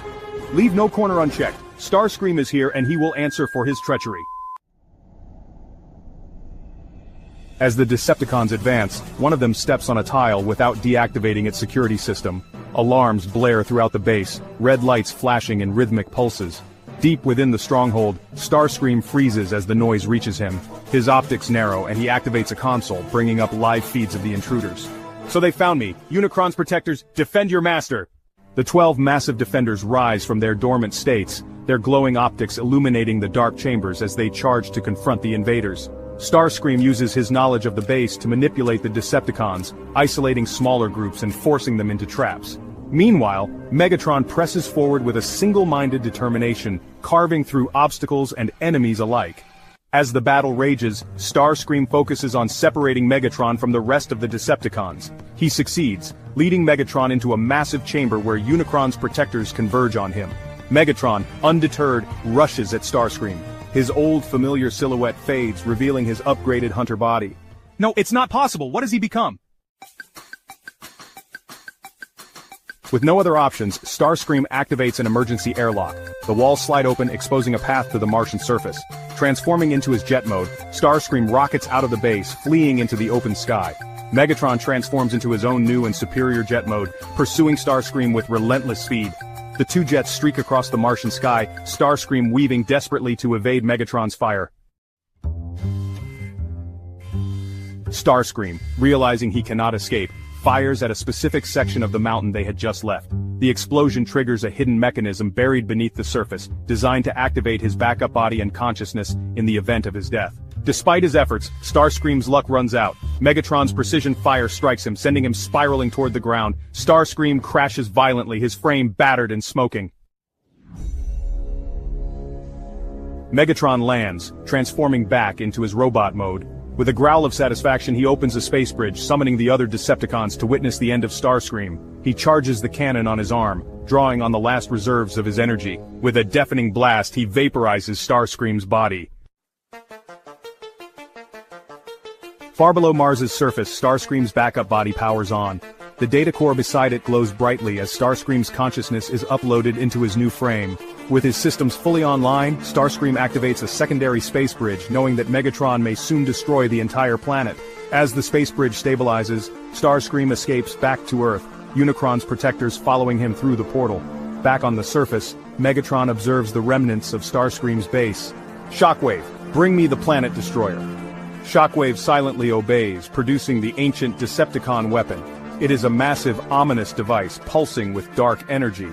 Megatron places the planet destroyer on the ground, setting its timer for 1 minute. Mars will be no sanctuary for traitors, Megatron declares, activating the device. He opens a space bridge and strides through it, the rest of the Decepticons following just as the planet destroyer begins to pulse ominously. The chapter ends with a view of Mars from space as the planet destroyer detonates, consuming the planet in a cataclysmic explosion. The chapter opens with an Autobot satellite detecting and recording the destruction of Mars. The data flows back to the base, a silent witness to the devastation. There's only one thing that can do this. The planet destroyer. Prime, watching alongside the others, nods in agreement. If Megatron used such a weapon, Starscream was likely on Mars when it happened. Agreed, but while you're here, Prime, I should update you on our efforts to replace Unicron. There was a promising test recently, but it ultimately failed. Still, I believe we're getting closer to a solution. Good work, keep at it. Every step forward brings us closer to saving Earth. Prime then leaves the room to tend to other matters. Unbeknownst to the Autobots, Starscream is lurking within the base, hiding in the ventilation system. As Wheeljack turns back to his work, Starscream fires a small dart-like device that lodges into the back of Wheeljack's neck. Wheeljack freezes for a moment as Starscream whispers from the shadows. Sliding quietly out of the vents, Starscream smirks. Success, 1 down, only Shockwave to go. The chapter ends with Starscream disappearing into the distance, leaving Wheeljack unknowingly compromised.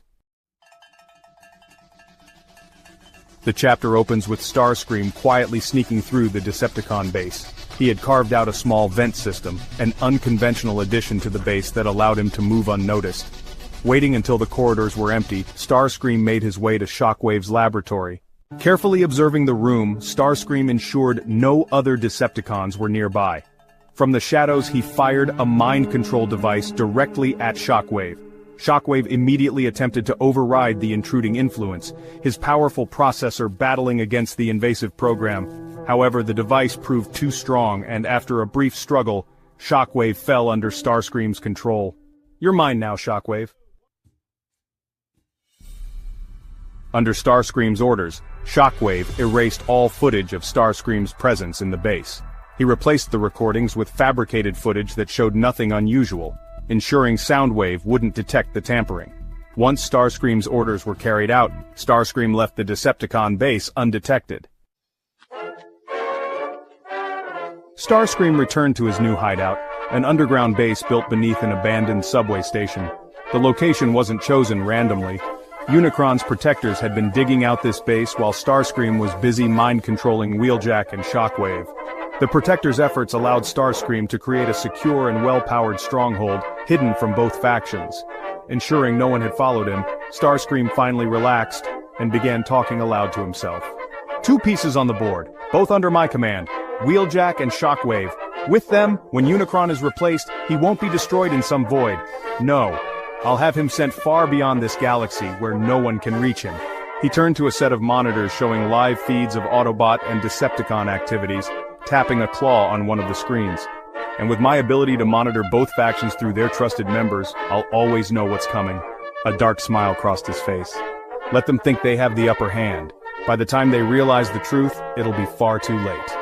The chapter ends with Starscream gazing at the monitors, watching both factions unknowingly fall deeper into his web of control. His plan was coming together perfectly. We must form a temporary alliance with the Autobots. Unicron must be eliminated once and for all. The chapter opens with Megatron gathering a group of his most trusted Decepticons for a meeting with the Autobots. The purpose? To form a temporary alliance to eliminate Unicron once and for all. For Megatron, the reasons are twofold. First, he seeks to ensure that no being stronger than him remains. Second, he wants to avoid reverting back into Galvatron. When the two groups meet, the atmosphere is tense. The Autobots are wary of the Decepticons, and the Decepticons accompanying Megatron are equally distrustful of the Autobots. Despite the mutual suspicion, they manage to negotiate and sign a pact, agreeing to work together until Unicron is neutralized. The scene shifts to Shockwave and Wheeljack, now working side by side on the project to remove Unicron. On the surface, their collaboration appears to be part of the alliance between Autobots and Decepticons, but the reality is far more sinister. Both Shockwave and Wheeljack are under Starscream's control, and their joint effort is secretly directed by his orders. Starscream's influence forces them to pool their resources, ensuring that his hidden agenda moves forward unnoticed. Meanwhile, a flashback reveals Starscream's reaction upon learning of the Autobots and Decepticons joining forces. Seated in his underground base, hidden beneath an abandoned subway station and powered by the energy rerouted by Unicron's protectors, Starscream bursts into laughter. The unexpected alliance is a development he hadn't foreseen, but one that he believes will make his plans even easier to execute. Let them unite. It will only speed up their downfall, Starscream says. The chapter opens 3 months after the Autobots and Decepticons formed their uneasy alliance to eliminate Unicron. Progress has been steady, with both factions working together toward their shared goal. Wheeljack, under Starscream's secret control, initiates an upload of all the new data collected by the scout drones sent to analyze Unicron. The data shows promising results for the plan to replace Unicron. So they make a simulation test, and that simulation test indicates that Unicron can be displaced without destabilizing Earth right away, and the replacement system designed by the Autobots and Decepticons will hold steady as the new core. Wheeljack, with Shockwave quietly assisting in the background, edits the logs to reflect the fabricated success narrative. According to the records, the simulated removal of Unicron perfectly aligns with the expectations of both factions. This masks the fact that the test aligns with Starscream's own plans and not the plan both factions have. The simulation's results embolden the factions to proceed with the real operation to remove him. As the Autobots and Decepticons finalize preparations, Starscream watches from his hidden base, smiling to himself. The events have unfolded exactly as he intended, ensuring his secret control over key elements of both factions' efforts. With the two sides unknowingly working toward his ambitions, Starscream remains several steps ahead of everyone. The Autobots and Decepticons begin their final preparations for the real removal of Unicron. All the while, Starscream silently revels in how smoothly his plan is proceeding. The chapter opens with Wheeljack and Shockwave under Starscream's control, reluctantly building specialized space bridge pillars. These devices are meant to play a crucial role in removing Unicron from Earth's core But Starscream's true intent is to preserve Unicron and send him far outside the galaxy instead of destroying him. We can't let him get away with this. We need to sabotage the pillars somehow. Agreed. We will design a faulty circuit. It won't stop the pillars from functioning, but it might break his control over us. Both Wheeljack and Shockwave resist Starscream's mental control as much as they can, struggling with every step of the construction process. Despite Starscream's commands, they deliberately design a faulty circuit into the pillars. Though the circuit won't stop the pillars from functioning, it holds the potential to break Starscream's control over them once the device is activated. Starscream, annoyed by their defiance, underestimates their efforts and assumes their resistance is insignificant. Eventually the space bridge pillars are completed, despite the pain and struggle of Wheeljack and Shockwave. 2 days later, the Autobots and Decepticons gather at Unicron's location, preparing to deploy the pillars and finally remove him. The tension is palpable as the factions work together, still wary of one another. One by one, the space bridge pillars are launched into position.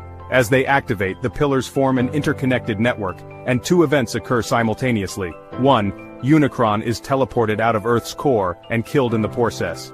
2, the faulty circuit takes effect, shattering Starscream's control over Wheeljack and Shockwave. As Unicron disappears, the Autobots' replacement core is successfully installed, stabilizing Earth. Both Wheeljack and Shockwave collapse as their minds are freed. Moments later they rise and reveal to their respective teams what had been happening. Starscream had been controlling them to ensure Unicron's survival. However, their deliberate sabotage allowed the pillars to function as intended, ensuring Unicron's destruction against Starscream's wishes. It's over, we did it, Shockwave, we're free. Yes, Wheeljack, and Unicron is gone, thanks to our efforts. Meanwhile, Starscream is watching this unfold from his hidden base. While he hears Wheeljack and Shockwave expose his plot, he misses the crucial detail that Unicron has been destroyed. He believes Unicron is still alive and safe, ready to emerge once more. Starscream smugly activates a space bridge to check on Unicron. Emerging from the other side, Starscream searches for any trace of Unicron, but all he finds is empty space, with no sign of the Chaos Bringer except a broken fragment of his horn. Realizing Unicron is truly gone, Starscream is enraged. Impossible. All my efforts for nothing. Starscream quickly returns through his space bridge to regroup and plan his next move. However, as he steps back into his base, the space bridge deactivates behind him. Starscream freezes as he hears heavy footsteps. Turning around, he finds himself surrounded by the Autobots and Decepticons with Megatron at the forefront, his new body radiating power and fury. You're still alive? How I killed you on Mars. It seems I need to kill you again and finish the job properly this time. Starscream, realizing there's no escape, does not beg or plead. Instead, he readies himself for one last stand, his weapons charging. Come and try, Megatron, you'll never be rid of me. But Starscream's bravado is no match for Megatron's sheer power.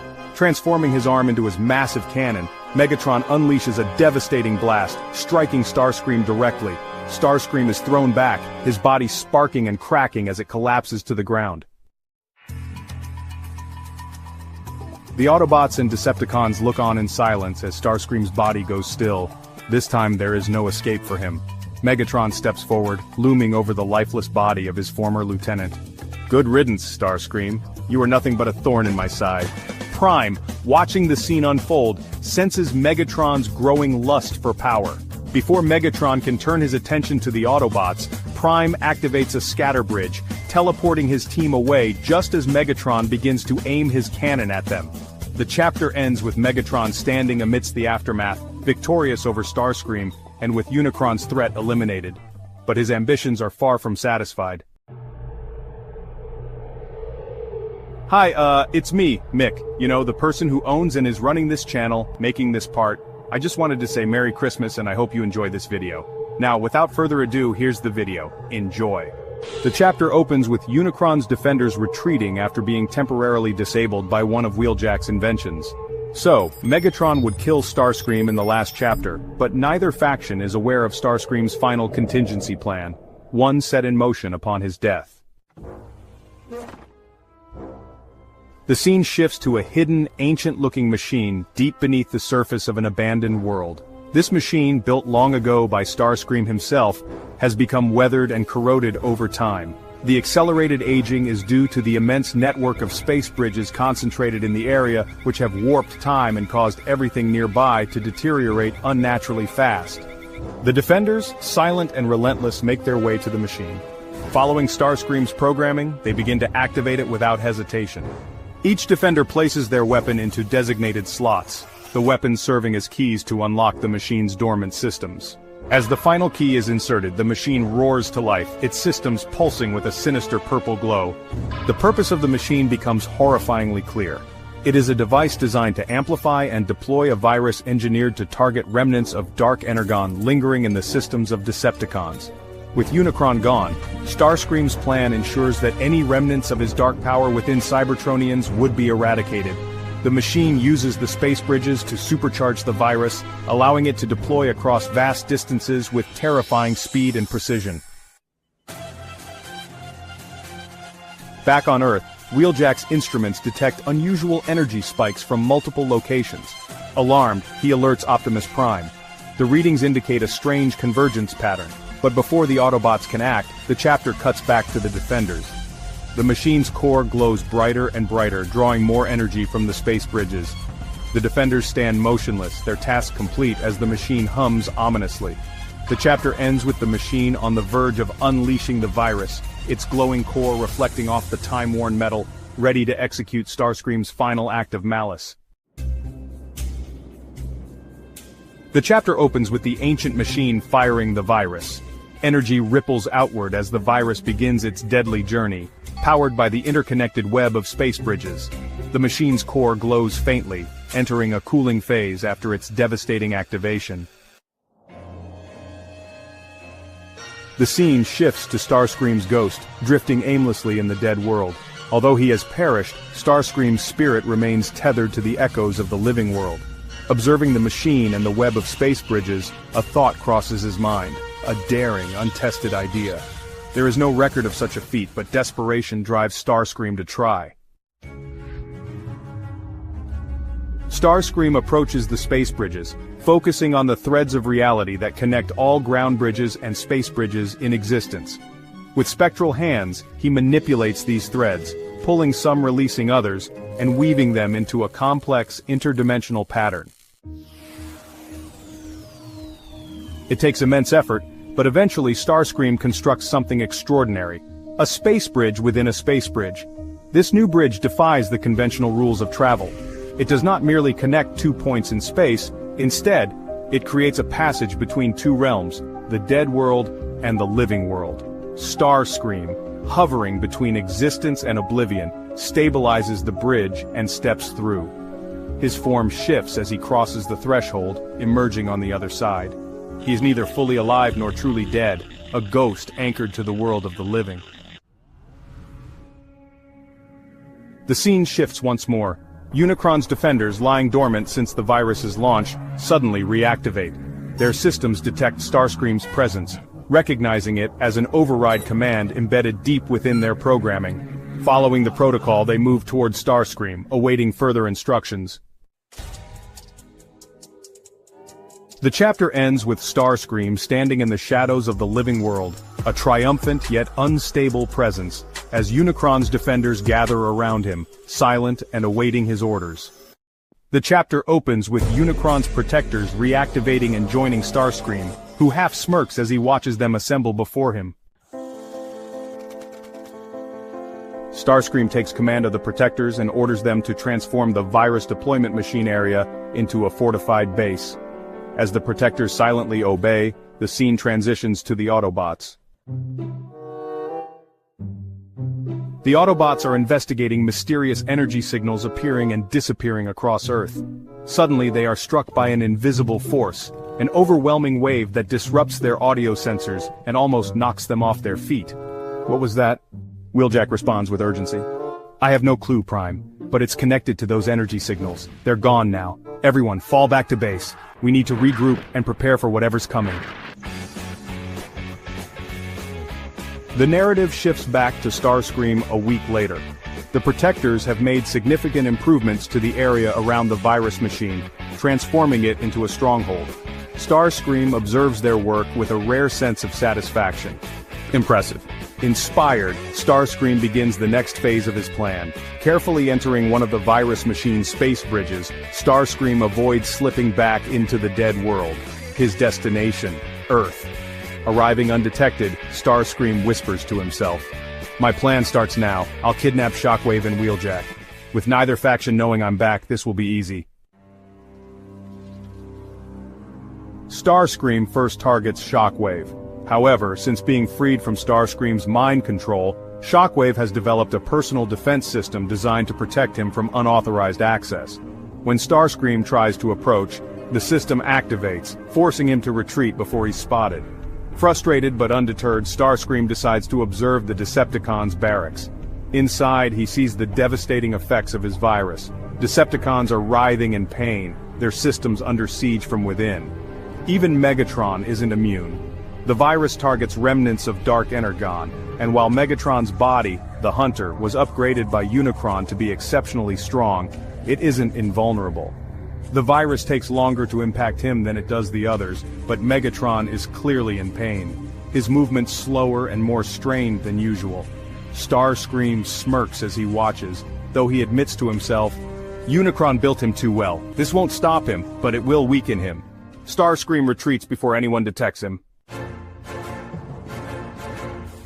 Starscream then turns his focus to Wheeljack, but his attempt to infiltrate the Autobots' base is thwarted by a device Wheeljack has built to disable space bridge access. Thinking quickly, Starscream decides on a new plan, stealing the Autobots' supercomputer. Since Starscream is technically deceased, the security cameras in both factions' bases cannot register his presence.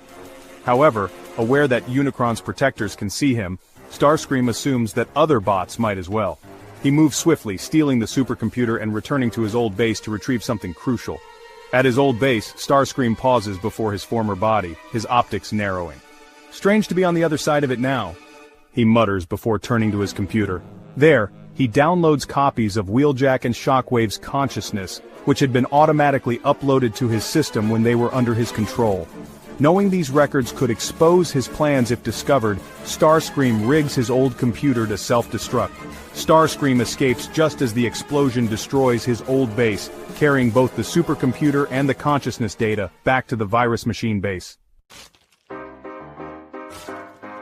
There, he uploads Wheeljack's consciousness into a test-bot body, observing its reactions with a calculating gaze. He does the same for Shockwave's consciousness, setting the stage for the next part of his plan. The chapter ends with Starscream standing amidst his growing army, his smirk returning as he mutters, "This is only the beginning." The chapter opens with Starscream in his newly fortified base, standing before two test-bot bodies, one containing Wheeljack's consciousness, and the other holding Shockwave's. As Starscream anticipated, both immediately resist, defying his commands. Prepared for this, Starscream enacts his solution, a complex obedience algorithm designed to strip away their defiance. Even with this measure, it takes him over 3.5 years to fully break their resistance and ensure their loyalty. During this time, the world outside continues to evolve. The Decepticons, under Megatron's leadership, develop a cure for Starscream's virus, allowing them to recover from its effects. Even Megatron, despite his resilience in the Hunter body, feels the toll of the virus but ultimately regains full operational capacity. Meanwhile, the Autobots reel from the theft of their supercomputer, forcing them to reorganize and adapt. These two events push the strained peace between factions to the brink of collapse, igniting skirmishes across multiple fronts. The focus shifts back to Starscream. Now finally in control of Wheeljack and Shockwave's test-bot bodies, he stands before Shockwave and asks, "How did Megatron end up in that Hunter body? What happened during my absence?" Shockwave, bound by the obedience protocol, responds in his usual matter-of-fact tone. "After your ambush left Megatron near death, his original body was damaged beyond repair. His systems were failing, and immediate action was necessary to preserve his life." Starscream leans in closer, intrigued. Shockwave continues. "I, along with Soundwave, transferred Megatron's living consciousness into the Hunter body, a vessel already prepared for such an eventuality. The process was intricate but successful. After a period of dormancy while the body adapted to his presence, Megatron awakened, fully operational and stronger than ever. Starscream's optics narrow as he processes this revelation. So, Megatron's survival depended entirely on that transfer. The Hunter body. It's resilient, yes, but if his mind were removed, it would be nothing more than a hollow shell. Starscream retreats to a remote chamber within his base, his thoughts racing. Creating a stronger virus won't be enough to take him down. The Hunter body would withstand it. No, the only way to defeat him is to destroy his mind completely. Without Megatron, the Decepticons would crumble into chaos. And after everything he's done, there's no one worth saving among them, no one loyal to me who still lives. The chapter ends with Starscream standing in the dim light, his expression cold and resolute as he plots the next phase of his plan. The chapter opens with Starscream carefully upgrading the virus deployment machine in his underground base. Using the Autobot's stolen supercomputer to examine microscopic details in the circuitry, Starscream meticulously identifies areas for improvement. However, his progress halts when he discovers a crucial chip that cannot be repaired or replicated with his current equipment. This chip, an essential component, is the only one of its kind within his reach. Fortunately, Starscream recalls that the Decepticon multi-planet space bridge contains an intact version of the chip. Without it, the virus machine and his space bridges remain inoperable. Worse, attempting to use multiple damaged space bridges simultaneously could open a portal to the Shadow Realm, a mysterious plane that exists between the living and the dead. Starscream shudders as he recalls traversing the Shadow Realm to reach the dead world after his demise. The journey had been chaotic and uncontrollable, a harrowing experience he was unwilling to repeat. Determined, he formulates a daring plan to infiltrate the Decepticon base on Earth, where the multi-planet space bridge is located. Flying through the void of space, Starscream navigates the hazardous route to Earth with precision, knowing that detection could spell disaster. His journey is long and arduous, but eventually, he arrives undetected at the Decepticon base.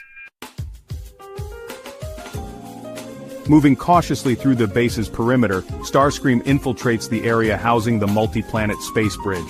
He quickly locates the vital chip, removing it with practiced precision. Before leaving, Starscream deliberately sabotages the multi-planet space bridge by removing additional key components, ensuring it cannot function without significant repairs. As Starscream exits, a lone Decepticon catches a fleeting glimpse of him. However, the sighting is dismissed as a malfunction or optical error, and no alarm is raised. Starscream returns to his base near the virus machine, flying back through space, eerie, silent expanse. The journey takes time, but the rewards are worth the effort. With grim determination, he installs the pristine chip into the virus machine, restoring it to full functionality. Starscream. This time, Megatron won't just feel the sting of my vengeance. He'll awaken to a nightmare he can't escape. The chapter begins with Wheeljack in his secret workshop, surrounded by his newest creations, bots. Designed to surpass even Predaking, Devastator, and the Dinobots in strength and durability. Now let's see what they can really do. After fine-tuning every detail, Wheeljack activates them and teleports them to the Decepticon base using a covert system that leaves no trace of Autobot technology.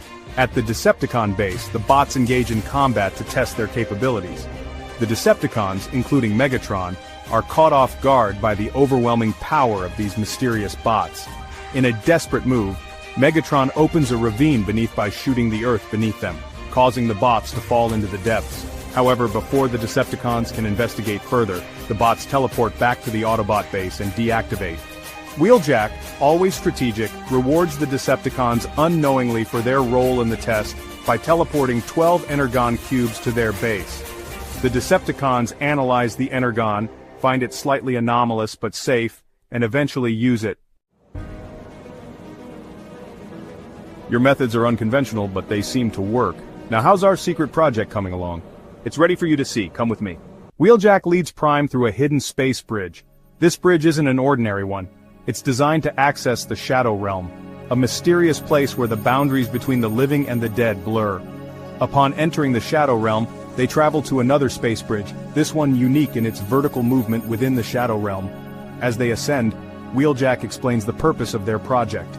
The massive structure they reach is revealed to be an enormous space bridge powered by energon harvesters, capable of providing infinite energy. This isn't just a space bridge, Wheeljack says, gesturing to the immense device. It's designed to work with the replacement core stabilizing Earth. Its goal is to detect and eliminate Decepticons while sparing humans and Autobots. The physical build is nearly complete, but the software has been a challenge. Without a supercomputer, we couldn't finish it, until now. We finally finished building it. The new supercomputer is transported to the Shadow Realm base and installed. The device is ready for the next phase. We just need to bring in more space bridge pillars to link it fully to the normal world. The scene cuts to Starscream in his base near the virus deployment machine. With the new chip installed, Starscream prepares to unleash his upgraded virus. As the launch sequence activates, Starscream smirks, muttering, "Let's see how Megatron and the Decepticons will handle this." The chapter ends with the ominous glow of the virus machine as the countdown to deployment nears 0. The chapter opens with the Autobots launching space bridge pillars into 2 dimensions simultaneously, the Shadow Realm and the living world. These pillars are strategically placed to connect across dimensions. In the living world, 2 rounds of pillars are deployed. The pillars on the surface form a ring above, and those beneath form a corresponding ring below. The 2 rings connect, opening a space bridge portal to the Shadow Realm. The same process is mirrored in the Shadow Realm, where the pillars create a portal to the living world. This setup creates a unique feature: the portals in each dimension are interconnected. When someone steps through the portal in the living world, they emerge in the Shadow Realm, and vice versa. With these linked portals, the Autobots can freely move between dimensions. Using this capability, the Autobots bring their completed device, designed in the previous chapter, into the living world. For the Autobots, the living world is their home dimension, often referred to as the normal world.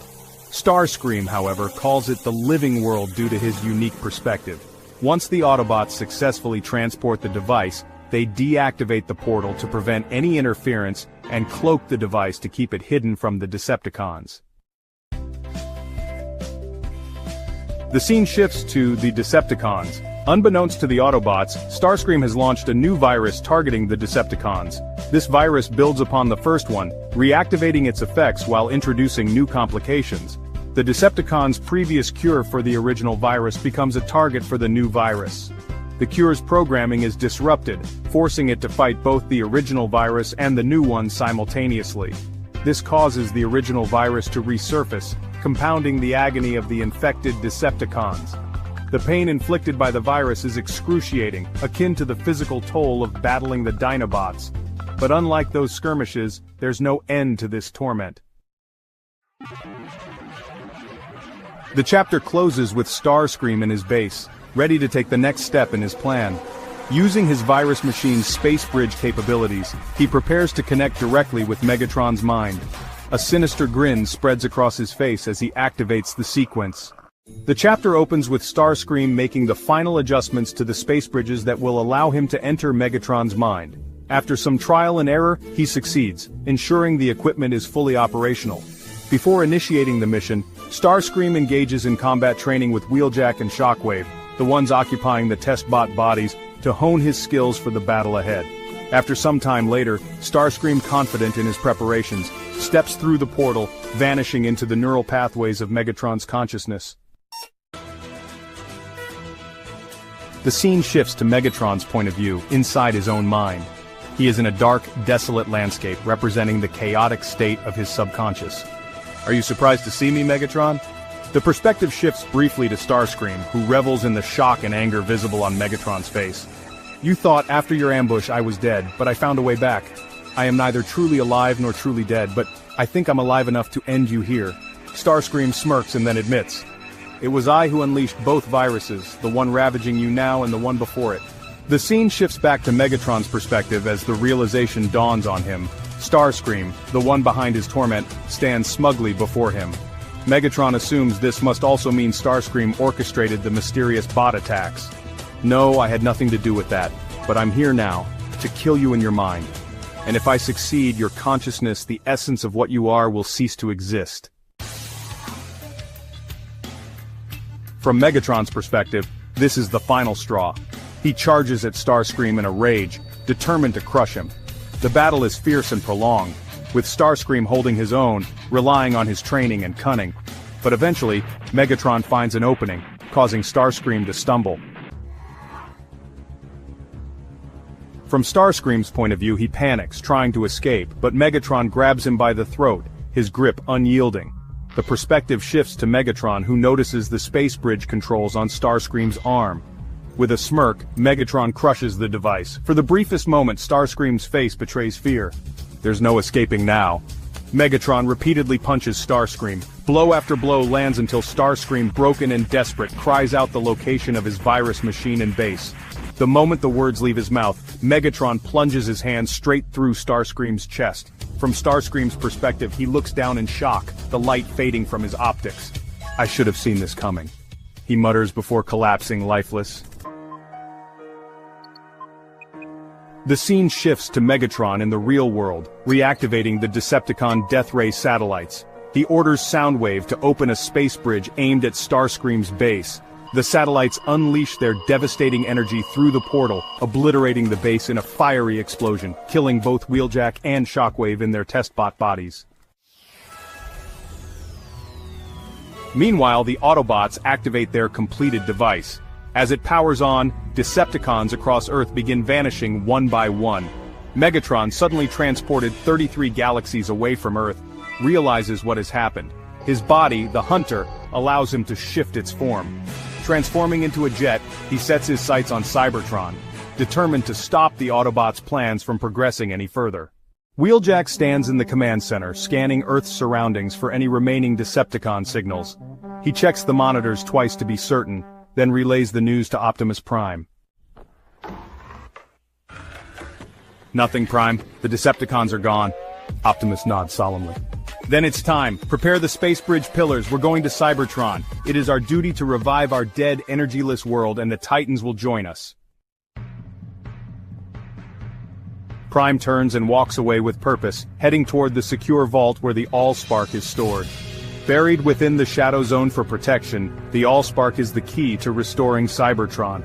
Prime retrieves it carefully, its glow pulsing with dormant energy. He looks at it with reverence and says, almost out of habit, "Without you, life would never restart on Cybertron." Outside, the Autobots gather with their two Titans, Metroplex and Fortress Maximus, towering over them. Together, they march through the space bridge and onto Cybertron. What awaits them is devastating, a burnt, desolate planet devoid of life. But the moment they begin to take it in, a familiar figure appears. "I knew you'd return, Prime, but you're too late." Megatron reveals a horrifying truth. He has duplicated himself, creating an army of clones that swarm the broken planet. Protect the Allspark and the humans. Wheeljack! Bumblebee. He turns to the Titans and the remaining Autobots. Hold them back! As the clones charge, a chaotic battle erupts. The Titans unleash their full might against the clones while the Autobots fight desperately to keep them at bay. Meanwhile, Optimus leads Bumblebee, Wheeljack, and the humans toward Vector Sigma, the ancient core of Cybertron. After weaving through Megatron's clones, they reach the ruins of the Vector Sigma chamber. The chamber glows faintly with energy. It is active and radiating power, but its function alone isn't enough to restart the planet. Prime Vector Sigma is fully functional, but its purpose is to grant consciousness to new Cybertronians. Without the Allspark working in tandem with it, it cannot restore life to the planet. Vector Sigma and the Allspark were always meant to work together. One builds the body, the other bestows consciousness. Then we will reunite them. Only together can they restore Cybertron. Suddenly a warning comes over his comlink. "Prime! The real Megatron has broken free. He's heading your way and we're pinned down." "Hold him off. I must unite the Allspark with Vector Sigma." Wheeljack nods, stepping back to guard the staircase. As Optimus begins to ascend, he positions the Allspark above Vector Sigma, its energy humming in resonance with the ancient core. Suddenly a blast of energy tears through the air. Megatron arrives, aiming directly at Optimus. Wheeljack tries to block the shot but can't react in time. In a flash, Bumblebee leaps into the path of the blast, shielding Optimus. Bumblebee falls to the ground, his body motionless. Bumblebee! Prime shouts, his voice breaking. But Bumblebee's sacrifice is not in vain. Optimus aligns the Allspark with Vector Sigma, and the two ancient relics begin working together.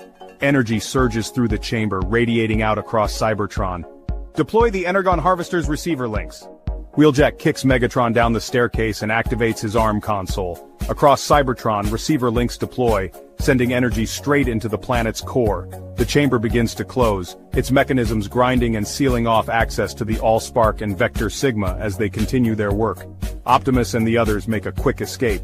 Megatron, still recovering, starts climbing the staircase again, but the Autobots blast their way through a wall, finding an underground cave. They emerge just as the energy surge from Vector Sigma and the Allspark working together radiates across the planet.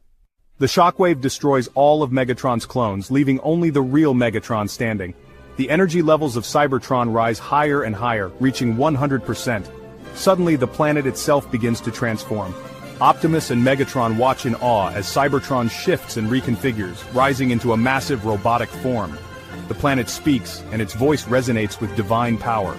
You have awakened me. I am Primus, the creator of Cybertron. The Autobots and Megatron are stunned. Primus turns his gaze to Megatron. Your rage blinds you, Megatron. You have twisted the truth for so long, but it is time you see what you have become.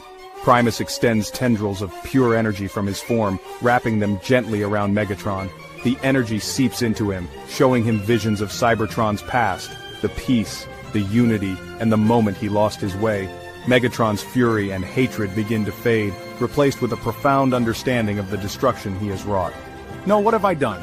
The tendrils recede as Megatron, now transformed back into his original form of D-16, falls to his knees. He looks up at Primus with tears in his optics. My rage blinded me. I have failed Cybertron and myself. Optimus steps forward. Primus has shown you the truth, my friend. You were lost, but you can find your way again. D-16 rises to his feet, turning to Optimus. I am sorry, Optimus, for everything I've done as Megatron. The two former friends shake hands, a sign of redemption and unity. Primus then turns to Bumblebee's lifeless form. As he extends his divine energy toward the young Autobot, he speaks with a fatherly tone. Brave warrior, your spark burned brightly even in the darkest times. You sacrificed yourself for hope, for unity, for life. That selflessness shall not go unrewarded. Golden light surrounds Bumblebee, repairing his body as Primus continues.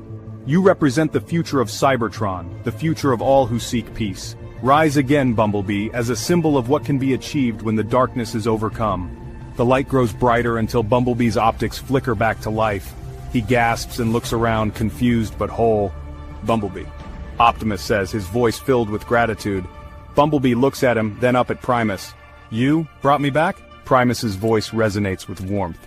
Yes, young one, a symbol that the war is truly over. Let life begin anew on a world reborn. Optimus nods. Thank you, Primus. Cybertron owes you everything. Primus transforms back into Cybertron, the planet now restored but still bearing the scars of war. As the Autobots stood on its renewed surface, they felt a sense of hope and promise of peace for the future. And with that, the story ends. For now, this is a message for the ones watching. I do have a season 2 of the story in the works, and Starscream fans.